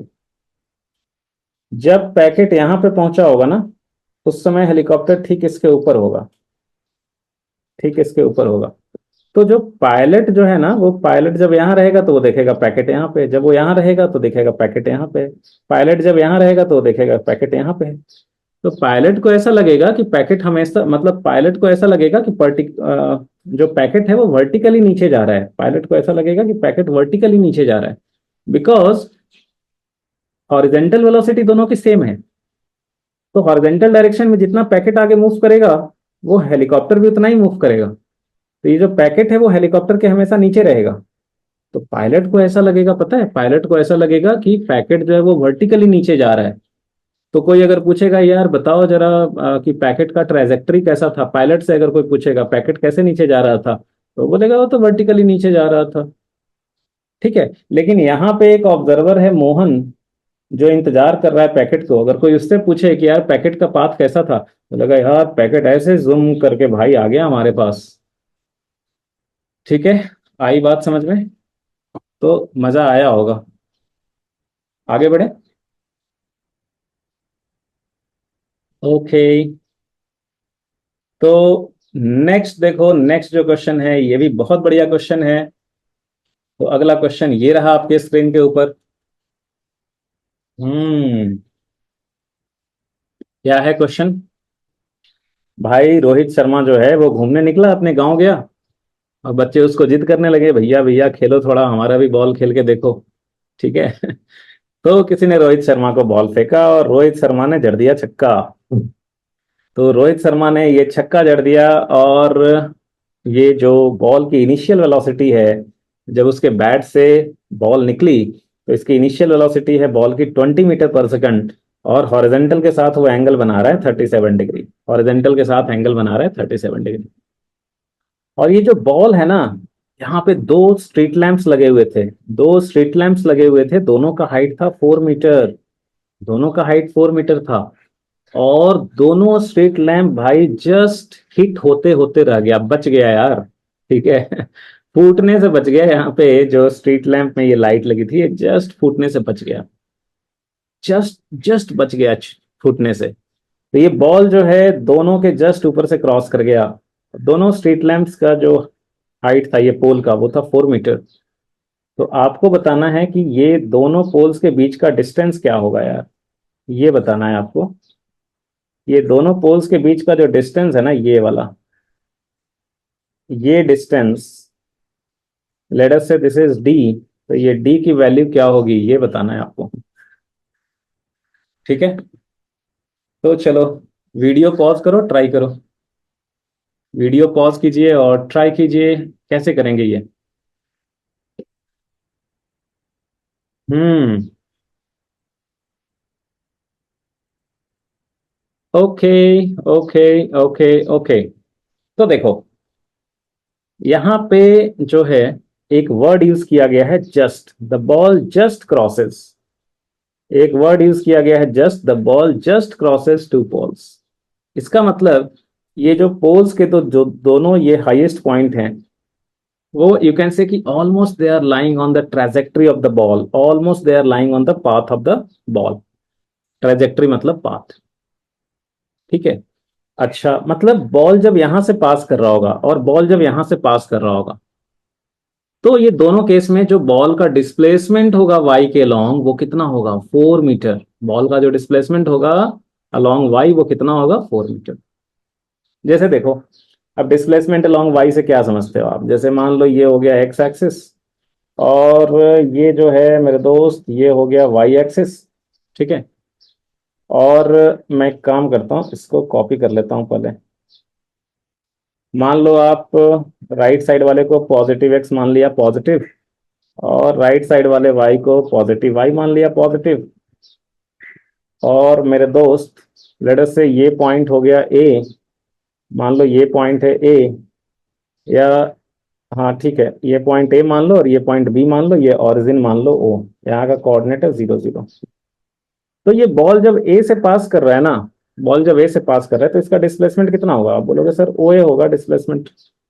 तो ओ ए होगा डिस्प्लेसमेंट। ओ ए को आप लिख सकते हो, मान लो ये वाला चीज हो गया एस, तो आप ओ ए को लिख सकते हो ट्रायंगल ऑफ वेक्टर एडिशन से, कि O A vector is O S vector plus S A vector. अब ओ एस जो है वो हो गया डिस्प्लेसमेंट अलोंग एक्स एक्सिस, और जो एस ए है ये हो गया डिस्प्लेसमेंट अलोंग वाई एक्सिस। तो वाई एक्सिस के लॉन्ग डिस्प्लेसमेंट कितना है? 4 मीटर अपवर्ड से। तो बॉल जब ए से पास कर रहा है तो वाई एक्सिस के लॉन्ग डिस्प्लेसमेंट 4 मीटर है। बॉल जब बी से पास कर रहा है तो कोई बोले यार डिस्प्लेसमेंट कितना हुआ स्टार्टिंग से? तो इनिशियल पोजीशन फाइनल पोजीशन को जोड़ने वाला स्ट्रेट लाइन, ये हो गया डिस्प्लेसमेंट। आप ये वाला पॉइंट जो है ये मान लो कह लो एन, तो इसको आप ट्रायंगल ऑफ वेक्टर एडिशन से लिख सकते हो कि भाई O B vector is equal to O N vector plus N B vector. तो ओ एन जो है ये हो गया डिस्प्लेसमेंट अलोंग एक्स एक्सिस, और एन बी जो है ये हो गया डिस्प्लेसमेंट अलोंग वाई एक्सिस। अभी जो डिस्प्लेसमेंट अलोंग वाई एक्सिस है वो कितना है, 4 मीटर अपवर्ड्स। ठीक है, जो डिस्प्लेसमेंट अलोंग वाई एक्सिस है वो कितना है, 4 मीटर अपवर्ड्स। इसीलिए हम लोग बोल रहे हैं कि ए और बी पॉइंट्स के लिए जो डिस्प्लेसमेंट अलोंग वाई एक्सिस है वो 4 मीटर अपवर्ड्स है। अच्छा, बहुत बढ़िया भाई, तो हमें ये समझ में आया कि पॉइंट ए और बी के लिए जो डिस्प्लेसमेंट अलोंग वाई एक्सिस है वो है 4 मीटर अपवर्ड्स। इतना क्लियर है? तो एक काम करेंगे हम लोग, वही काम करेंगे जो बार बार करते हैं यार। देखो हमने एक स्टैंडर्ड जो है वो प्रोसीजर बना दिया है, एसओपी, स्टैंडर्ड ऑपरेटिंग प्रोसीजर। ठीक है, तो देखते हो ना कि हाँ भाई कभी कोई गलती ना हो, तो इसीलिए चीज़ों को काम करने का एक स्टैंडर्ड ऑपरेटिंग प्रोसीजर होता है। तो आप लोगों से गलती ना हो इसके लिए हमने एक एसओपी बनाने का कोशिश किया है, और वो है कि आप एक लाइन खींचें और सारे टर्म्स एक्स वाले एक साइड में लिखें, सारे टर्म्स वाई वाले एक साइड में लिखें। एक्स वाले सारे टर्म्स एक साइड में, वाई वाले सारे टर्म्स एक साइड में, प्रॉपर साइन कन्वेंशन के साथ। तो जैसे ये आपका इनिशियल वेलोसिटी है 20 मीटर पर सेकंड, इसका इधर एक्स के लॉन्ग कंपोनेंट कितना आएगा, 20 cos 37 डिग्री। और ये किधर है, ये है लॉन्ग पॉजिटिव एक्स एक्सिस, तो इसको आप क्या लिखोगे, +20 cos 37। तो यू एक्स की वैल्यू हो गई +20 cos 37। 20 cos 37, cos 37 होता है 4/5, तो ये हो गया 16 meter per second. You Y की जो वैल्यू है ये कितनी है, ये इधर है 20 sin 37, और ये अपवर्ड डायरेक्शन में है, हमने अपवर्ड को ही पॉजिटिव लिया है, तो हम लोग यहाँ पे लिख देंगे 20 u y is 20 sin 37। ये हो गया upwards, so this is 20 into sin 37 is 3/5। So sin 37 is 3/5, तो ये कितना हो गया यार, ये हो गया 12 अपवर्ड्स, तो इसको लिखेंगे +12। So U Y is +12 meter per second. ठीक है, उसके बाद आप आ जाओ किस पे, ए वाई पे। ए वाई कितना होगा, एयर फ्रिक्शन नेग्लेक्ट कर रहे हैं, ए वाई जो है वो डाउनवर्ड से अपवर्ड पॉजिटिव लिया, तो हम लोग डाउनवर्ड ले लेंगे नेगेटिव। तो मान लो यहाँ पे दिया हुआ है -10, मतलब दिया हुआ है कि take G equal to 10, question में दिया रहेगा तभी हम लोग जी 10 लेते हैं, अदरवाइज 9.8 लेना होता है। तो मान लो क्वेश्चन में दे दिया है जी का value 10 metre per second square है, तो हम लोग यहाँ पे इसको -10 ले रहे हैं, बिकॉज अपवर्ड पॉजिटिव लिया था, जी डाउनवर्ड है तो निगेटिव हो गया।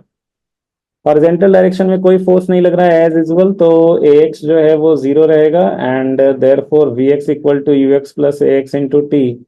Now since ax is 0, so therefore vx is equal to ux। तो हॉरिजेंटल डायरेक्शन में जो वेलोसिटी है वो कांस्टेंट रहेगा, और वो कितना रहेगा, हॉरिजेंटल डायरेक्शन में ये वेलोसिटी 16 आया था, तो वो 16 कांस्टेंट रहेगा throughout the motion. So vx is equal to ux is equal to 16 meter per second. तो हॉरिजेंटल डायरेक्शन में ये constant velocity 16 meter per second से मूव करता रहेगा।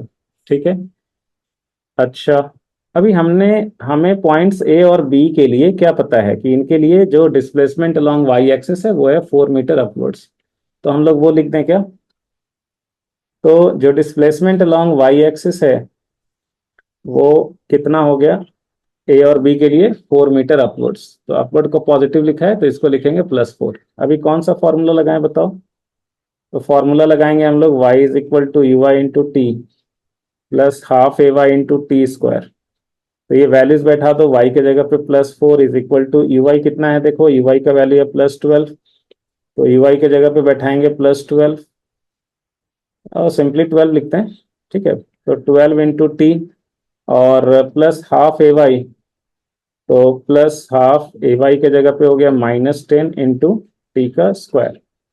बहुत बढ़िया भाई, तो यहां से क्या इक्वेशन बना, यहां से इक्वेशन बन गया 4 is equal to 12t minus 5t square, या 5t स्क्वायर माइनस 12t, और +4 इज इक्वल टू 0।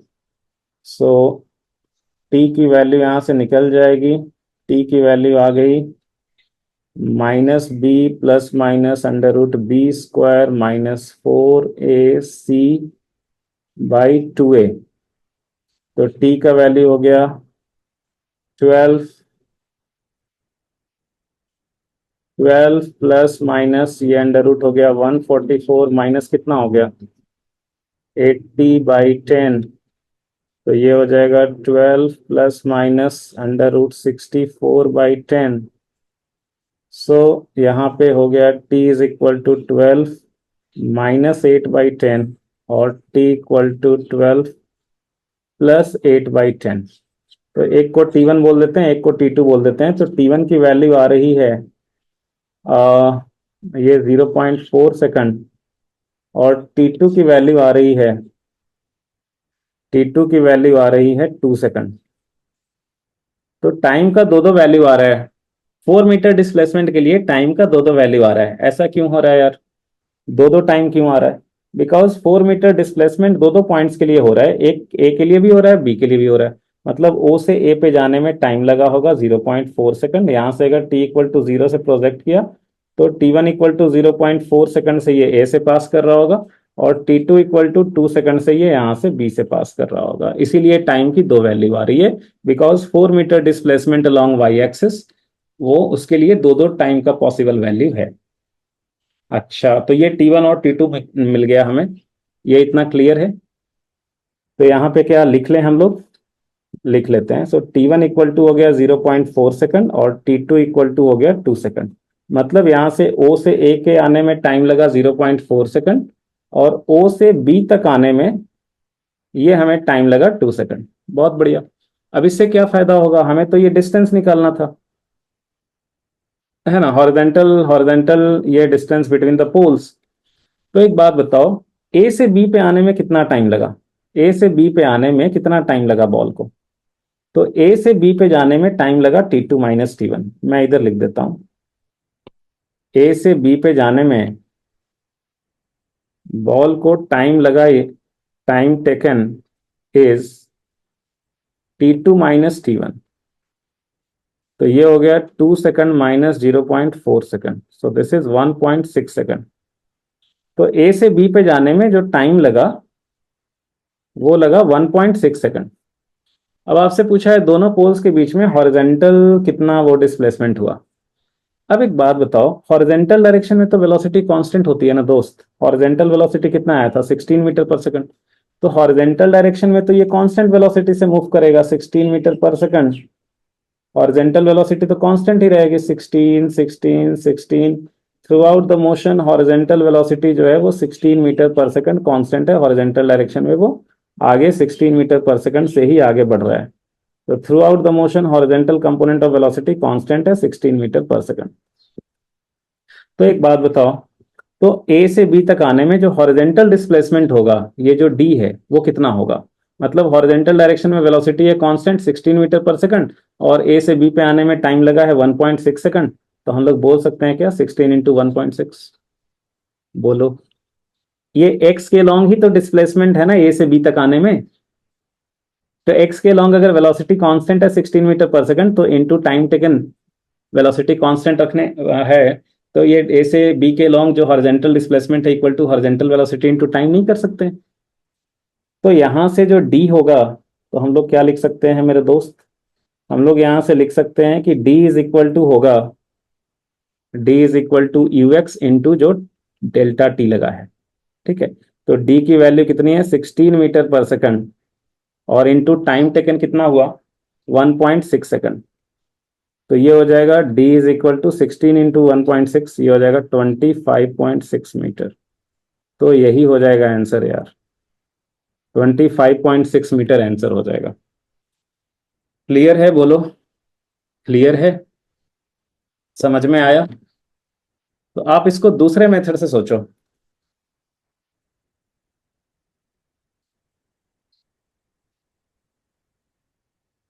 या हम इसको किसी और मेथड से कर सकते हैं।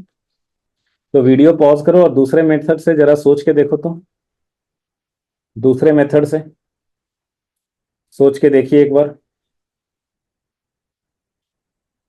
ओके, तो चलो यहाँ पे हम लोग लिख लेते हैं मेथड 2। तो यहाँ पे लिखते हैं भाई मेथड 2। मेथड 2, देखो यहाँ पे फिर से वही चीज यूज में आ रहा है जो बताया था हमने कि भाई ये क्वेश्चन में जो बोला है कि just touches the ball, just passes through the street lamp, तो जस्ट पासेस का मतलब ये हो गया कि ये जो पॉइंट्स ए एंड बी है, बॉल यहां से जस्ट पास कर रहा है। That means you can say this points A and B will lie on the trajectory of the ball. Just इससे थोड़ा सा बॉल ऊपर से पास किया होगा, जस्ट थोड़ा सा स्ट्रीट लैंप से, या कह सकते हो स्ट्रीट लैंप जस्ट इससे थोड़ा सा ही नीचे होगा, नेग्लिजिबल। ठीक है, नेग्लिजिबल। तो हम लोग स्ट्रीट लैंप का साइज जो है उसको नेग्लिजिबल मान रहे हैं, उसको पॉइंट साइज मान रहे हैं। तो हम लोग ये बोल रहे हैं कि ये जो दोनों स्ट्रीट लैंप्स वाले पॉइंट्स हैं, they will lie on the trajectory of the ball. आप सोच रहे हो कि सर ट्रेजेक्ट्री पे लाई करेगा तो फुट ही जाएगा।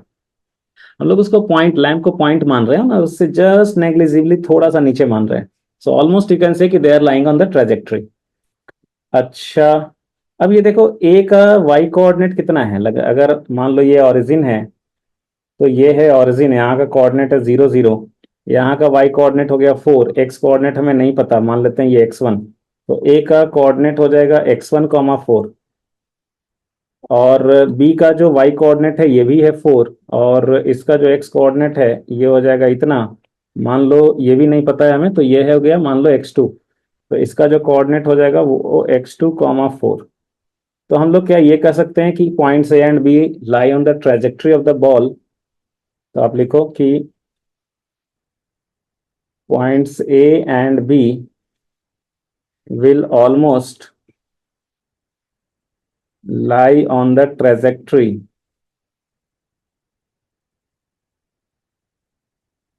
of the ball hit by Rohit Sharma. So therefore, इनके जो coordinates हैं, they must satisfy the equation of trajectory. So their coordinates must satisfy the equation of trajectory.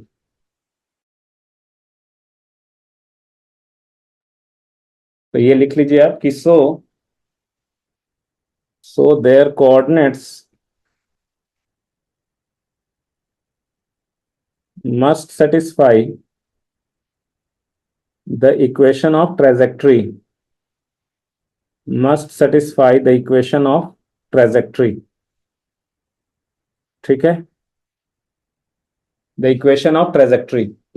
तो देखो इक्वेशन ऑफ इन दोनों का एक्स कोऑर्डिनेट तो हमें नहीं पता है, पर वाई कोऑर्डिनेट पता है 4।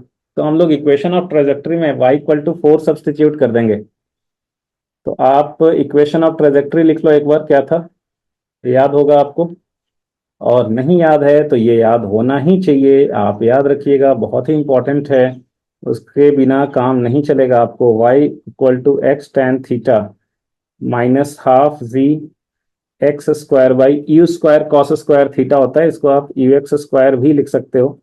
ठीक है, u x square, you X is you cos theta. So you x वाला ही मुझे तो याद रखना ज़्यादा कन्वीनियंट पड़ता है, तो मैं उसको यू एक्स ही याद रखता हूँ। ठीक है, यू एक्स मतलब component of u along x axis. U x का मतलब क्या हो गया, component of u along x axis. ठीक है, ये लिख लो आप कि where u x equal to you cos theta. अच्छा भाई, तो आप इसमें इक्वेशन ऑफ ट्रेजेक्ट्री में y की जगह 4 डाल दो। तो आप y के जगह पे डाल दो 4। So 4 is equal to x tan theta, theta is the initial angle of projection which is given as 37 degree, और minus half g is given as 10। तो यहाँ इक्वेशन ऑफ ट्रेजेक्ट्री में डाल रहे हैं हम लोग, तो उसमें साइन कन्वेंशन डालने की जरूरत नहीं है, ऑलरेडी वो डाल रखा है हम लोगों ने। तो और x square by you x कितना था, component of u along x axis, this was 20 cos 37। So this was 20 into 4/5, so this was 16। तो ये 16 था, तो यहाँ पे आ जाएगा 16। तो देखो ये हो गया 4 is equal to x tan 37 is 3/4 minus 5x square by 256। ये x में कोऑर्डिनेट, ये x में एक क्वाड्रेटिक इक्वेशन आ गया। तो इसको सॉल्व करोगे तो x के दो वैल्यूज आएंगे, x1 एंड x2। वो x1 और x2 दो वैल्यूज क्या रिप्रेजेंट करेंगे, ये पॉइंट्स a और b के x कोऑर्डिनेट रिप्रेजेंट करेंगे, पॉइंट्स a और b के x कोऑर्डिनेट। ठीक है, x1 एंड x2 क्या है, पॉइंट्स a और b के x कोऑर्डिनेट है, मतलब ये वाला डिस्टेंस है x1 और ये वाला जो डिस्टेंस है वो है x2। तो आपको वैसे निकालना क्या है, x1 निकालना है या x2 निकालना है, आपको तो ये वाला डिस्टेंस निकालना है। तो ये जो डिस्टेंस है ये तो x2 माइनस x1 है। सो बेसिकली आपको निकालना है x2 माइनस x1। ठीक है। अच्छा, तो देखो जरा सा इसको और सिंप्लीफाई करो यहाँ पे।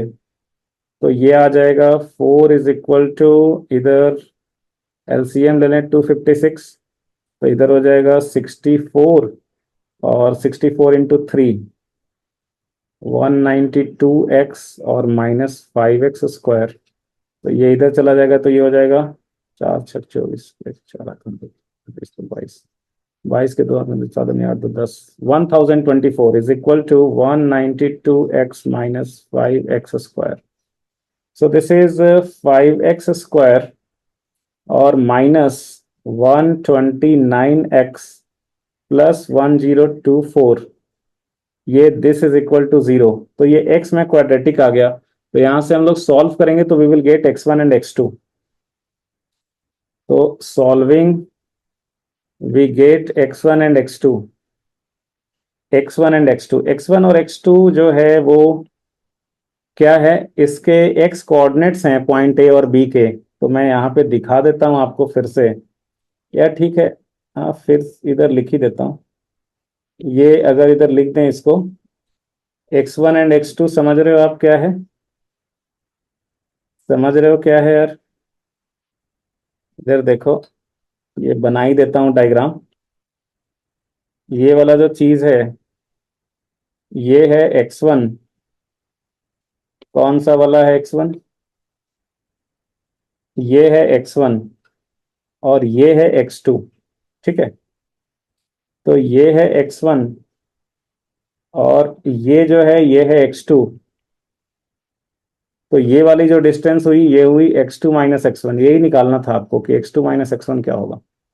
अब x2 माइनस x1 आप यहां से सॉल्व करने के बाद निकाल सकते हैं, या फिर आप ऐसे भी निकाल सकते हैं कि क्वाड्रेटिक में कि x1 प्लस x2 जो होता है, सॉल्यूशंस के जो सम होते हैं वो कितना होता है, -b बाई कितना होता है, a होता है क्या? और x1 x2 कितना होता है यार, x1 into x2 is c/a, ठीक है। तो यहाँ पे c/a का वैल्यू डाल दो। और ये देखो, हमें 192 बोल रहे थे लेकिन गलती से 129 एक जगह लिख दिए थे, तो उसको हमने करेक्ट कर दिया। सो x1 x2 इज c/a। अभी आपको x1 माइनस x2 निकालना है, तो उसको आप लिख सकते हो √x1 प्लस x2 का होल स्क्वायर -4x1 x2। अभी x1 प्लस x2 आप जान गए हो, -b/a which is 192/5, and x1 x2 भी आपको पता है c/a which is 1024/5। So c/a, अभी आप ये वैल्यू डाल दोगे तो ये थोड़ा सा लेंदी कैलकुलेशन है, ये करके आपको you will get same answer, x1 minus x2 आपको इतना ही मिल जाएगा। हालांकि यहाँ पे कैलकुलेशन बहुत ज़्यादा है, लेकिन इंपॉर्टेंट ये है कि आप वो मेथड समझें कि वैसे भी बनाया जा सकता है। हो सकता है किसी क्वेश्चन में जो है वो एक्स वाला जो सॉल्यूशन है, ये इक्वेशन ऑफ ट्रेजेक्ट्री वाला, हो सकता है इसी में कम कैलकुलेशन हो सकता है, टाइम वाले में ही ज़्यादा कैलकुलेशन हो। तो आपको पता तो सब रहना चाहिए, है ना। तो ये रहा नेक्स्ट क्वेश्चन। और नेक्स्ट क्वेश्चन के लिए यार सबसे पहले जो है, मुझे माफ कर दो, मेरी ड्राइंग बहुत खराब है, खराब नहीं बहुत खराब है, ठीक है। तो यहाँ पे मैं डायग्राम वगैरह बढ़िया से बना नहीं पाया। ये हंटर जो है, हंटर का डायग्राम नहीं बना पाया मैं, ठीक है। तो हंटर का डायग्राम नहीं बना पाया, जस्ट गन का बना दिया है कुछ ऐसे ही, ठीक है। तो देखो ये पेड़ है और पेड़ से एक बंदर लटक रहा है, मंकी लटक रहा है, और यहाँ पे एक हंटर जो है वो एम कर रहा है मंकी को मारने के लिए। छी छी छी, कितनी बुरी बात है। लेकिन अपन प्रॉब्लम कर रहे हैं बस, ठीक है, प्रॉब्लम कर रहे हैं। तो एक हंटर जो है वो एम कर रहा है ये मंकी को मारने के लिए, और हंटर ने जो है वो एग्जैक्टली एम किया है मंकी के ऊपर, कि भाई ये पूरा प्रॉपर निशाना लिया है, प्रॉपर निशाना लिया है मंकी के ऊपर। So a hunter aims directly at a monkey, और मंकी जो है मान लो बहुत छोटा साइज है, मंकी का साइज छोटा है, ठीक है। So will he be able to hit it, क्या मंकी को हिट कर पाएगा, ये उसका जो बुलेट होगा क्या वो मंकी को हिट कर पाएगा? ओके ओके ओके, चलो वीडियो पॉज करो, सोचो हिट कर पाएगा क्या? अच्छी बात है भाई, मान लो मंकी अगर ऐसे ही लटक रहा है, और अगर देखो क्या है ना, अगर ये स्पेस होता, अगर ये स्पेस होता, तब तो ये जो बुलेट है वो कांस्टेंट वेलोसिटी से मूव करता भाई, इधर फायर किया तो done done done done done done इधर ही कांस्टेंट वेलोसिटी से चला जाएगा, मंकी को जाके हिट कर जाएगा। अगर ये स्पेस होता, अगर वहां पे कोई फोर्स बुलेट पे नहीं लग रहा होता, तो बुलेट की वेलोसिटी कांस्टेंट होती, और बुलेट की वेलोसिटी कांस्टेंट होती, ये बुलेट जो है जिस डायरेक्शन में हिट किया गया था उसी डायरेक्शन में स्ट्रेट लाइन पे चलता और जाके मंकी को हिट कर देता। लेकिन यहाँ पे अर्थ के सरफेस के पास यहाँ पे तो ग्रेविटी है, ग्रेविटेशनल फोर्स लगता है, उससे जो बुलेट की वेलोसिटी होती है वो कांस्टेंट नहीं रहती है। वो वेलोसिटी जो है वो क्या होती है, वो चेंज होती है टाइम के साथ, डायरेक्शन उसका चेंज होता है, इसीलिए इसका जो पाथ है वो पैराबोलिक होता है, ना कि स्ट्रेट लाइन होता है। जैसे मान लो कि ये बुलेट को फायर किया गया ऐसे, तो अगर स्पेस होता तो ये तो सीधा ऐसे नीचे जाता। लेकिन यहाँ पे क्या होता है, सीधा ऐसे नहीं जाता है ना, पैराबोलिक पाथ फॉलो करता है। क्यों करता है? ग्रेविटेशनल फोर्स की वजह से। ग्रेविटेशनल फोर्स की वजह से जितना जाना चाहिए उतना आगे वो जा नहीं पाता है, थोड़ा नीचे गिर जाता है, थोड़ा नीचे गिर जाता है। जैसे मान लो अगर स्पेस यहाँ से फायर किया गया बुलेट को, अगर स्पेस होता तो ये यहाँ पे पहुंचता, बट ग्रेविटी की वजह से क्या हो रहा है, ये इतना नीचे फॉल कर जा रहा है और अभी इस टाइम पे ये यहाँ पे है, ये वाला पाथ फॉलो किया इसने। थोड़ी देर पहले पहले इसको यहाँ होना चाहिए था, बट ये फॉल कर गया, थोड़ा यहाँ आ गया है। थोड़ी देर पहले इसको यहाँ होना चाहिए था फॉल करके, लेकिन ये यहाँ पे आ गया है ना। तो ये क्या हो रहा है कि इसको थोड़ी देर बाद यहाँ होना चाहिए था, लेकिन ये फॉल करके यहाँ पे आ गया। थोड़ी देर बाद यहाँ पे होना चाहिए था, लेकिन ये फॉल करके यहाँ पे आ गया। थोड़ी देर बाद इसको फॉल, आई मीन यहाँ होना चाहिए था, लेकिन ये फॉल करके यहाँ पे आ गया। अच्छा, कितना फॉल करता है, कितना फॉल करता है? तो देखो यहाँ पे जो फोर्स लग रहा है बुलेट पे वो ग्रेविटेशनल फोर्स है। तो जो एक्सेलरेशन है वो होता है force by mass. So acceleration जो है वो है जी डाउनवर्ड्स। तो एक्सेलरेशन जी डाउनवर्ड्स है, acceleration throughout the motion constant है। कांस्टेंट एक्सेलरेशन के लिए हम लोग फॉर्मूला लगा देंगे, s is equal to U T plus half A T square. ये मैं लिख देता हूँ, s equal to U T plus half A T square. Displacement is u T plus half A T square. अभी अगर मान लो एक्सेलरेशन नहीं होता, एक्सेलरेशन जीरो होता, अगर आप स्पेस में होते, एक्सेलरेशन जीरो होता, तो सिंपली होता s is equal to you t. S is equal to you t, displacement equal to initial velocity into time. तो उसमें क्या होता कि अगर आप इधर फायर किए थे यू से, तो जो डिस्प्लेसमेंट होता, अगर एक्सेलरेशन जीरो होता तो s equal to you t होता, तो जो डिस्प्लेसमेंट होता वो यू के ही डायरेक्शन में होता, टी टाइम तक चला तो एस की वैल्यू होती यू टी। डिस्प्लेसमेंट जो है वो यू के ही डायरेक्शन में होता, यू टी होता, सीधा चलता ये। लेकिन ये एक्सेलरेशन होने की वजह से क्या हो रहा है, एक एक्स्ट्रा टर्म आ जा रहा है, और एक्स्ट्रा टर्म कितना आ रहा है, हाफ ए टी स्क्वायर। और यहाँ पे एक्सेलरेशन कितना है, एक्सेलरेशन जो यहाँ पे है वो है जी, जी डाउनवर्ड्स। तो ये जो आपका ग्रेविटी है उसकी वजह से ये half G T square extra add हो रहा है। तो ये बताओ यूटी में अगर आप वेक्टर एडिशन करोगे हाफ जी टी स्क्वायर का, अब ये बताओ ये जी का डायरेक्शन किधर है, वर्टिकली डाउनवर्ड्स। ठीक है, जी किधर है, वर्टिकली डाउनवर्ड्स। तो जो हाफ जी टी स्क्वायर का जो डायरेक्शन होगा, हाफ जी टी स्क्वायर, वो किधर होगा, half G T square downwards, half G T square downwards.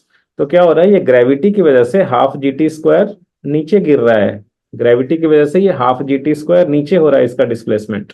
तो जो नेट डिस्प्लेसमेंट हो रहा है वो क्या होना चाहिए, यूटी। जैसे ये हो गया यूटी, मान लो आपका टी टाइम में ये यहां तक चला तो ये हो गया यूटी, और ग्रेविटी की वजह से ये हाफ जी टी स्क्वायर नीचे गिर रहा है। तो जो नेट डिस्प्लेसमेंट हुआ इतनी देर में वो ये वाला चीज हो रहा है। ट्रायंगल लॉ वेक्टर एडिशन से UT plus half G T square करेंगे तो ये जो है वो नेट डिस्प्लेसमेंट हुआ टी टाइम में। आई बात समझ में? तो टी टाइम में ये कितना गिर जा रहा है, ये जो क्या बोलते हैं, ये जो बुलेट है वो कितना गिर जा रहा है टी टाइम में, हाफ जी टी स्क्वायर गिर जा रहा है। ठीक है। अब हालांकि ये बुलेट की वेलोसिटी बहुत ज्यादा है तो यूटी बहुत ज्यादा होगा, उतने कम टाइम में वो ज्यादा नहीं गिरेगा। पर मैं बुलेट के लिए नहीं, इन जनरल मान लो किसी बॉल के लिए हम आपको समझा के दिखा रहे हैं ये। तो इन जनरल मान लो एक बॉल है जिसकी इनिशियल वेलोसिटी बहुत ज़्यादा नहीं है, तो अगर आप उसके लिए देखो, तो अगर आप उसके लिए देखो तो क्या हो रहा है, क्या हो रहा है यहाँ पे कि ये नीचे गिरेगा ऐसे, देखो यार। ये आप जो है इसको एक्सटेंड कर दीजिए, तो इसको एक्सटेंड कर देंगे ऐसे, ऐसे।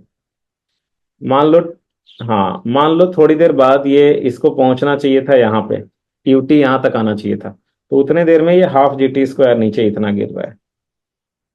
ये देख रहे हो, कितने देर में ये हाफ जी टी स्क्वायर ऐसे गिरेगा नीचे, ये हाफ जी टी स्क्वायर।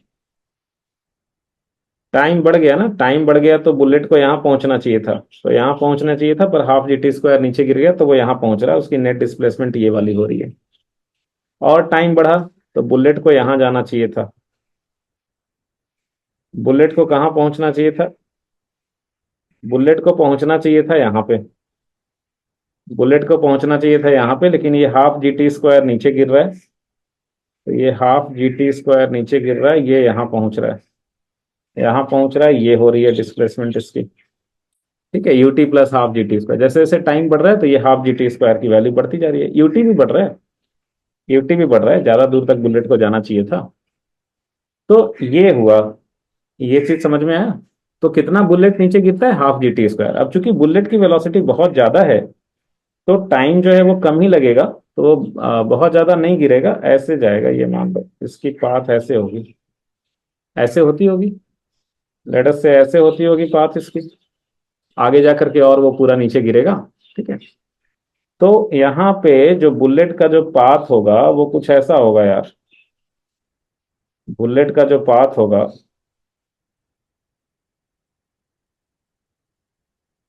कुछ ऐसा रहा होगा।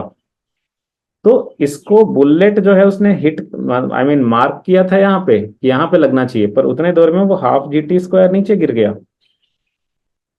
तो बुलेट जो है वो कितना नीचे गिर गया, हाफ जी टी स्क्वायर नीचे गिर गया, ये गिर गया हाफ जी टी स्क्वायर नीचे। तो अभी बुलेट जो है वो यहाँ पे पहुंचा है, तो मंकी अगर वैसे ही स्थिर रहेगा, अगर वो नहीं कुछ करेगा, वहीं पे रहेगा, तो बुलेट जो है वो हो सकता है उसको मिस कर जाए।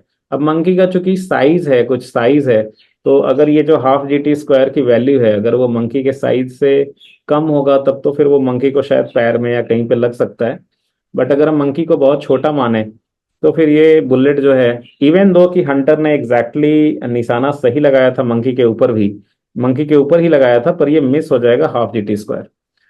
सो हंटर को क्या करना चाहिए कि जो निशाना है वो थोड़ा सा ऊपर लेना चाहिए, हंटर को निशाना थोड़ा सा ऊपर लेना चाहिए, सच दैट कि ये हाफ जी टी स्क्वायर नीचे गिरे भी तो आकर के वो मंकी को हिट कर जाए। तो इसीलिए जो निशानेबाज होते हैं वो थोड़ा सा हल्का सा ऊपर लेते हैं।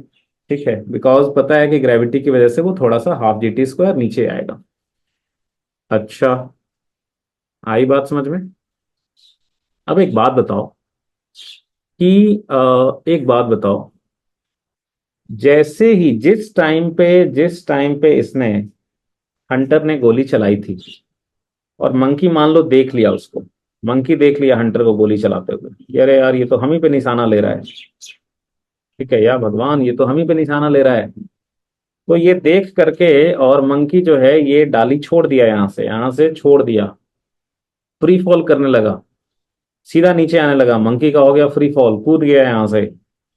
ठीक है, तो अगर मंकी जो है यहाँ से डाली छोड़ दिया, उसका अगर फ्री फॉल होने लगेगा, तो ये बताओ क्या बुलेट हिट करेगा मंकी को।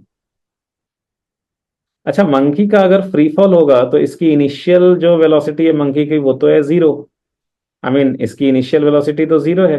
तो मंकी के लिए अगर हम डिस्प्लेसमेंट लिखें तो इसका फ्री फॉल हो रहा है, तो इसका भी एक्सेलरेशन जी ही होगा। तो s is equal to u zero है तो हाफ जी टी स्क्वायर। तो मंकी कितना नीचे गिरेगा, हाफ जी टी स्क्वायर। और बुलेट भी कितना नीचे गिरा है, हाफ जी टी स्क्वायर ही। तब तो एग्जैक्टली exactly, अगर वो मंकी ने डाली छोड़ दिया, तब तो मंकी भी हाफ जी टी स्क्वायर नीचे आया, बुलेट भी हाफ जी टी स्क्वायर नीचे आएगा, तब तो बुलेट पक्का मंकी को हिट करेगा। ठीक है तो यहाँ पे गड़बड़ हो जाएगा भाई। ठीक है, यहाँ पे अगर मंकी वैसे ही रहता तब तो चांस था मिस होने का, बट अगर वो मंकी एग्जैक्टली उस टाइम पे छोड़ देगा, डाली नीचे फ्री फॉल होगा, तब तो भाई फिर पक्का जो है वो बुलेट उसको हिट करेगा मंकी को। तो ये चीज समझ में आया।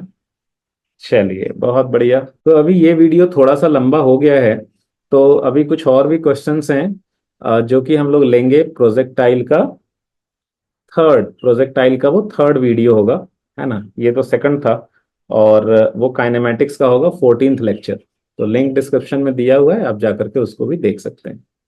Okay, thank you for watching.